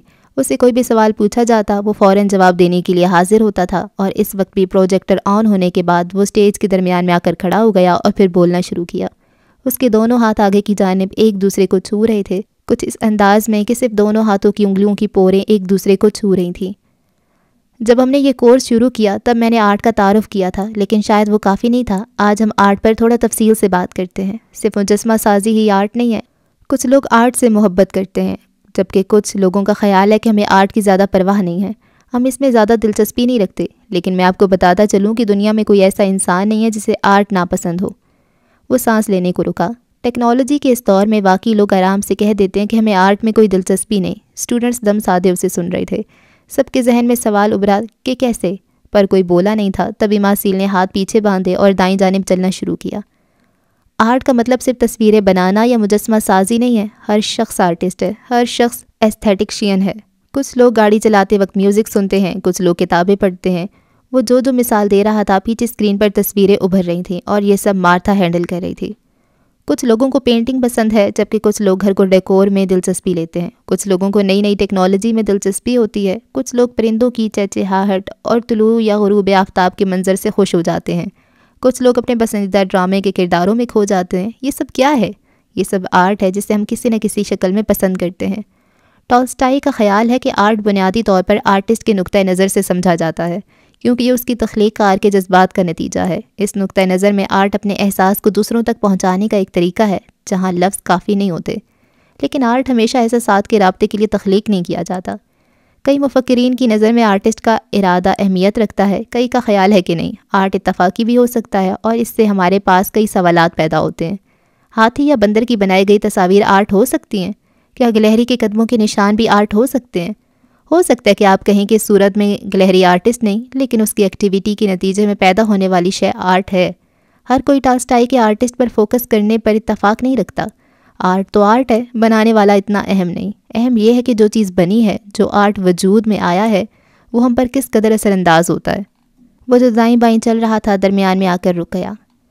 میرے یہاں کھڑے ہو کر آپ لوگوں سے آرٹ پر بات کرنے کا مقصد بھی یہی ہے کہ کیا آرٹ ہم پر اثر انداز ہوتا ہے، کیونکہ ہمارے ایک بہت ہی معزز اسٹوڈنٹ مسٹر لوتھر اس بات کو لے کر تھوڑا پریشان ہے۔ ماسیل نے اسٹوڈیو میں بیٹھے اسٹوڈنٹس میں سے ایک 50 سالہ شخص کی طرف اشارہ کیا جس نے ہاتھ اٹھا کر تصدیق کی۔ مسٹر لوتھر چاہتے ہیں کہ وہ برہنہ مجسمے بنائیں، ان کا یہ سالوں پرانا شوق ہے۔ وہ انسانی جسم کو بنا کسی لباس کے اس کی پوری خوبصورتی کے ساتھ پیش کرنا چاہتے ہیں، جبکہ ان کی وائف ایسا نہیں چاہتی۔ مسٹر لوتھر کا کہنا ہے کہ ان کی وائف مذہبی ہے اور وہ مانتی ہے کہ ایسا کرنا لوگوں پر برا اثر چھوڑے گا، یہ اخلاقیات کے خلاف ہے، تو آئیں ہم اس پر بات کر لیتے ہیں۔ باسل نے پروجیکٹر کی جانب اشارہ کیا جس پر ایک ویڈیو چل رہی تھی۔ یہ ویڈیو ڈینمارک کے ایک میوزیم کی تھی جہاں ایوراسٹی نے اپنا کام نمائش کے لیے رکھا تھا۔ اس میں گولڈ فش پانی کے برتن میں تیر رہی تھی۔ یہ برتن برقی بلینڈر تھا۔ ایوراسٹی کے تماشیوں کو دعوت دی گئی کہ اگر کسی کی خواہش ہے تو وہ آگے بڑھ کر بلینڈر کو آن کر سکتا ہے۔ آخر میں ایک شخص آگے بڑھا اور بلینڈر کو آن کر دیا، مچھلی کا ملیدہ بن گیا۔ یہ ویڈیو ایسی تھی کہ ایما کو اپنا دل ڈوبتا محسوس ہوا، بھلا کوئی ایسا کیسے کر سکتا ہے۔ ویڈیو ختم ہوئی تو ماسیل نے بولنا شروع کیا۔ یہ ویڈیو دراصل ایوراسٹی کی اس نمائش پر بنائی گئی تھی۔ کچھ دیر میں پولیس آ گئی اور بلینڈر کی تاریں اتروا دی گئیں۔ میوزیم پر جانوروں کو ایذا دینے کا الزام لگایا گیا جو بعد میں ختم ہو گیا۔ ایوراسٹی کا کہنا تھا کہ ان کا کام لوگوں کو 3 میں تقسیم کرنے کے لیے تھا اور یہ آپ کو خود آپ کے بارے میں آگاہ بھی کرتا ہے۔ اگر آپ کی خواہش بٹن دبانے کی ہے تو آپ اذیت پسند ہے، اگر ایسی نمائش آپ کو اپسیٹ کر دیتی ہے تو آپ اخلاق پسند ہے، جبکہ اگر آپ سب کے رد عمل سے لطف اندوز ہوتے ہیں تو پھر آپ تماش بین ہیں۔ لیکن کئی لوگوں کا کہنا ہے کہ ایوراسٹی کا یہ کام آرٹ نہیں تھا۔ آپ کا اس بارے میں جو بھی خیال ہو، لیکن ایوراسٹی کا کام بہت سے سوال اٹھاتا ہے، آرٹ کے بارے میں بھی اور اخلاقیات کے بارے میں بھی، اور اس بارے میں بھی کہ آرٹ کو جج کرنے کا معیار کیا ہونا چاہیے۔ وہ سانس لینے کو رکا۔ اسٹوڈیو میں عجیب سا سناٹا تھا، وہاں بیٹھا کوئی بھی شخص اس بارے میں نہیں جانتا تھا، سب کی حالت عجیب سی تھی۔ اور ان سوالات سے پھر نئے سوال نکلتے ہیں جو ہمارے اپنے بارے میں ہیں۔ آرٹ ہمارے ساتھ کیا کرتا ہے اور اس کی ہماری زندگی میں کیا جگہ اور مقصد ہے؟ تبھی روز نے ہاتھ کھڑا کیا۔ ماسیل خاموش ہوا اور سر ہلا کر روز کو بولنے کی اجازت دی۔ روز کھڑی ہو گئی۔ مسٹر ماسیل، میں نے پڑھا ہے کہ افلاطون آرٹ کی شدید مخالف تھے، ایسا کیوں ہے؟ بالکل ٹھیک کہا، افلاطون آرٹ کے مخالف تھے۔ روز بیٹھ گئی جب ماسیل نے بولنا شروع کیا۔ ان کا کہنا تھا کہ آرٹ ہمارے جذبات سے کھیلتا ہے، نہ کہ عقل سے، اور افلاطون کی نظر میں عقل انسانی روح میں سب سے اونچا درجہ رکھتی ہے اور اسے ہمیشہ انسان کو کنٹرول کرنا چاہیے۔ ان کے خیال میں آرٹ ایک مسئلہ تھا کیونکہ ہمارے جذباتی حصے کو نمو دیتا تھا۔ ان کا دوسرا مسئلہ یہ تھا کہ ان کی نظر میں آرٹ تصور کو اصل کر کے دکھانے کی کوشش کرتا تھا، اور ایسا کرنا سچ کی تلاش میں رکاوٹ تھا۔ افلاطون اس بارے میں اس قدر شدید جذبات رکھتے تھے کہ وہ بڑے پیمانے پر سنسرشپ اور پابندیوں کے حق میں تھے۔ وہ خاموش ہو گیا۔ اب اس کی آنکھوں میں عجیب سی چمک تھی۔ اس کی نظریں اسٹوڈیو میں بیٹھے اسٹوڈنٹس پر جمی تھیں جب اس نے رازدانہ انداز میں کہا، پتہ ہے افلاطون کی آرٹ پر یہ پابندیاں کیا ظاہر کرتی ہیں؟ اس کی آنکھوں کی چمک مزید گہری ہو گئی، بالکل ویسی ہی جیسے اسٹوڈیو کی سب سے آخری والی ایک کھلی کھڑکی سے اندر آنے والی دھوپ تیز ہو گئی تھی۔ ایما نے اس کھڑکی میں بیٹھے پرندے کو اڑتے دیکھا۔ آرٹ طاقتور ہے۔ ماسیل نے سرگوشی کی۔ وہ ہولے سے مسکرا دیا۔ ایما کے جذبات عجیب سے تھے۔ کیا تھا وہ شخص؟ کیوں وہ اتنا آرٹ سے جڑا تھا؟ تبھی اس کا فون تھرتھرایا۔ اس کے میسج کا جواب آ چکا تھا جو اس نے مسٹر گرے کو کیا تھا۔ ایسے شخص کو قائل کرنا بہت آسان ہے اگر ہم جان لیں کہ وہ کس چیز سے جڑا ہے، ایک لائن کا جواب تھا۔ اسٹیج پہ کھڑے ماسیل کی آنکھوں سے زیادہ چمک اب ایما کی آنکھوں میں تھی جس کی نظریں اسکرین پر جمی تھیں۔ کھڑکی سے داخل ہونے والی روشنی اتنی تیز ہو گئی کہ ایما نے کھڑکی سے نظر ہٹا کر جب ماسیل کو دیکھا تو اس کا وجود ایما کو دھندلا نظر آیا۔ سفید روشنی سیاہی کو بہت جلدی نگل لیتی ہے۔ ماسیل نے مزید بولنا شروع کیا پر ایما کا ذہن اب کہیں اور الجھا تھا۔ وہ نظریں گھما کر پورے اسٹوڈیو کا جائزہ لے رہی تھی، جہاں کتنے ہی مجسمے رکھے تھے۔ کچھ ماسیل نے بنائے تھے اور کچھ اسٹوڈنٹس نے۔ اس کا ذہن اب تیزی سے کام کر رہا تھا، جبکہ دوسری طرف ماسیل مسٹر لوتھر کے سوال کے جواب کے بہت قریب پہنچ چکا تھا۔ آرٹ کے فلسفانہ سوال پہ سب سے پہلے جس نے غور کیا وہ ارسطو تھے۔ اپنے استاد افلاطون کے برعکس ارسطو آرٹ کے حامی تھے اور اسے مفید سمجھتے تھے۔ ان کا کہنا تھا کہ ہمارے جسم کو جذبات کی مکمل رینج کو تجربہ کرنے کی ضرورت ہے تاکہ یہ توازن میں رہے۔ اداسی سے لے کر جوش تک ہر جذبے کی تحریک ہونا ہمارے لیے اہم ہے تاکہ ہم زندگی کو محسوس کر سکیں، اور اگر یہ جذبات ہمیں زندگی میں نہیں ملتے تو اس میں آرٹ ہماری مدد کر سکتا ہے، اور جب ہم انہیں محسوس کر لیتے ہیں تو پھر آخر میں ہمیں خوشگوار احساس ہوتا ہے، جسے ارسطو کتھارسس کہتے تھے۔ آپ لوگ کتھارسس سے تو واقف ہوں گے۔ اس نے سوالیہ نظروں سے اسٹوڈنٹس کو دیکھا۔ جہاں خاموشی چھائی تھی اس کی باتوں کا سحر ہی کچھ ایسا تھا کہ جو لوگ جانتے تھے وہ بھی کچھ نہ بول پائے۔ اوکے، کوئی بات نہیں، میں بتاتا ہوں۔ کتھارسس ایک ایسا عمل ہے جس میں انسان اپنے دبی ہوئے شدید جذبات و احساسات کا کسی صورت میں اظہار کر کے ذہنی سکون، تطہیر اور تجدید حاصل کرتا ہے۔ اگر انسان کتھارسس نہ کرے تو اس کے اندر دبے جذبات و احساسات غصہ کی شکل اختیار کر لیتے ہیں۔ اگر یہ غصہ کسی بھی صورت نہ نکلے تو یہ انسان کا خود پر نکلتا ہے۔ اس کے نتیجے میں انسان کسی نہ کسی نفسیاتی عارضہ کا شکار ہو جاتا ہے، اور اس کے نتیجے میں انسانی معاشرے میں غصہ، پریشانی، دکھ اور ذہنی دباؤ بڑھنے لگتا ہے۔ میں اپنے جذبات کو مجسمے بنا کر کنٹرول کرتا ہوں، اور یہ بہت اہم ہے۔ اب ہم واپس چلتے ہیں ایوراسٹی کے تجربے کی طرف۔ اس آرٹ ورک نے آرٹ اور اخلاقیات کے تعلق کے بارے میں سوال اٹھائے، اور یہاں پر دو بڑے مکتبہ فکر ہیں۔ ایک اٹونومسٹ کا ہے، ان کے خیال میں آرٹ اور اخلاقیات بالکل الگ معاملات ہیں، اور آرٹ ورک میں اخلاق کی اپنی چلنی کو درمیان میں نہیں لانا چاہیے۔ اس نقطہ نظر میں ایوراسٹی نے کچھ غلط نہیں کیا، یہ آرٹ کا اظہار تھا۔ لیکن دوسری طرف ایستھیٹک مورلسٹ ہیں جن کی نظر میں آرٹ اور اخلاقیات کا آپس میں تعلق ہے۔ کسی بھی غیر اخلاقی حرکت کا دھبا آرٹ کو داغدار کر دیتا ہے۔ ان کی نظر میں ایوراسٹی کا تصور زبردست ہو سکتا ہے، لیکن یہ حقیقت کہ اس کا اظہار جس طریقے سے کیا گیا اس پر اخلاقی لحاظ سے سوالیہ نشان ہے، اس لیے یہ اس کی خوبصورتی اور قدر کو بھی داغدار کرتا ہے۔ آرٹ ہمارے خیالات کو چیلنج کرتا ہے، اور یہ اچھی بات ہے، لیکن ہر چیز کی حدود ہوتی ہیں۔ تو مسٹر لوتھر، میں ایک اٹونومسٹ ہوں، مجھے اخلاقیات ویسے ہی نہیں پسند، یہ انسانی جذبات کو قید کرتے ہیں، اور اس لیے مجھے مذہبی لوگ بھی نہیں پسند جو اپنے جذبات کو چھپا چھپا کر رکھتے ہیں۔ انہیں ان کا مذہب جو اخلاق کا درس دیتا ہے ایسا کرنے پہ مجبور کرتا ہے۔ اس کا لہجہ کڑوا ہو گیا۔ ایما کو لگا جیسے ماسیل نے اس پہ طنز کیا ہو۔ اگر آپ کی وائف آپ کو اپنے جذبات کا اظہار کرنے سے روکتی ہے تو وہ غلط کر رہی ہے۔ کوئی اپنے لائف پارٹنر کے ساتھ ایسا کیسے کر سکتا ہے؟ یہ بدترین ہے۔ اگر آپ اخلاقیات پہ چلنے والے ہیں تو آپ اپنی وائف کی بات مان سکتے ہیں، لیکن اگر آپ کتھارسس چاہتے ہیں جو آپ کو کور برہنہ عورت کا مجسمہ سے ملے گا تو آپ کو اجازت ہے۔ Thank you. وہ اسٹیج سے اترا اور تیز تیز قدم اٹھاتا اسٹوڈیو سے باہر نکل گیا۔ اس کے باہر نکلتے ہی اسٹوڈیو میں چھایا طلسم ٹوٹ گیا۔ اسٹوڈنٹس کی تالیاں اور سیٹیوں کا شور اٹھا۔ اس کے جانے کے بعد ایما کی مسکان گہری ہو گئی۔ اس کی نظریں ابھی بھی کھڑکی سے اندر داخل ہوتی تیز روشنی پر جمی تھیں۔ اس نے موبائل کو اتنی زور سے تھام رکھا تھا جیسے اس میں اس کا کل سرمایہ ہو۔ وہ اب تیار تھی۔ ہاں، وہ تیار تھی ماسیل کے سوالوں کا جواب دینے کے لیے۔ وہ اسے اس کے آرٹ سے مات دینے والی تھی۔ اچھا جی، اس ایپیسوڈ کو ہم یہاں پہ اینڈ کرتے ہیں، اور بہت ساری چیزیں شکر ہے کلیئر ہو گئی ہیں۔ بہت ساری تو نہیں لیکن کافی حد تک ہو گئی ہیں۔ ابھی ایمان کی جو لائف ہے وہی ایما کی لائف بن جائے گی، اور یہ مطلب یقین ہو گیا۔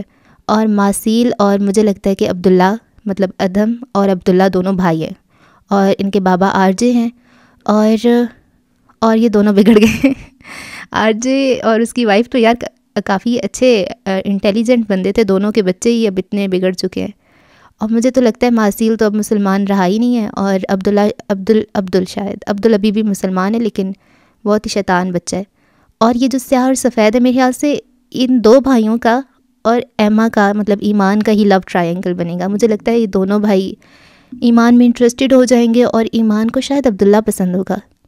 اور مجھے لگتا ہے وہ جو بندہ ہے نا وہ ماسیل ہے، شاید وہ جو کہتا ہے کہ یہ میری وائف ہے نا، اور وہاں پہ عبداللہ بھی ہوتا ہے، اور وہ بھی تو کچھ ہے نا، وہ جب وہ کہہ رہی ہوتی ہے کہ میں تمہاری وجہ سے یہاں ہوں گی قید خانے میں، اور اس کی شادی بھی ہو ہوتی ہے تب بھی وہ آتا ہے تو وہ اس کو کہتی ہے۔ پتہ نہیں یار، بس یہی ہے کہ ٹائم کے ساتھ ہی سب کلیئر ہوگا، ہے نا۔ اچھا جی، تب تک کے لیے دعاؤں میں رکھیں یاد۔ اللہ حافظ۔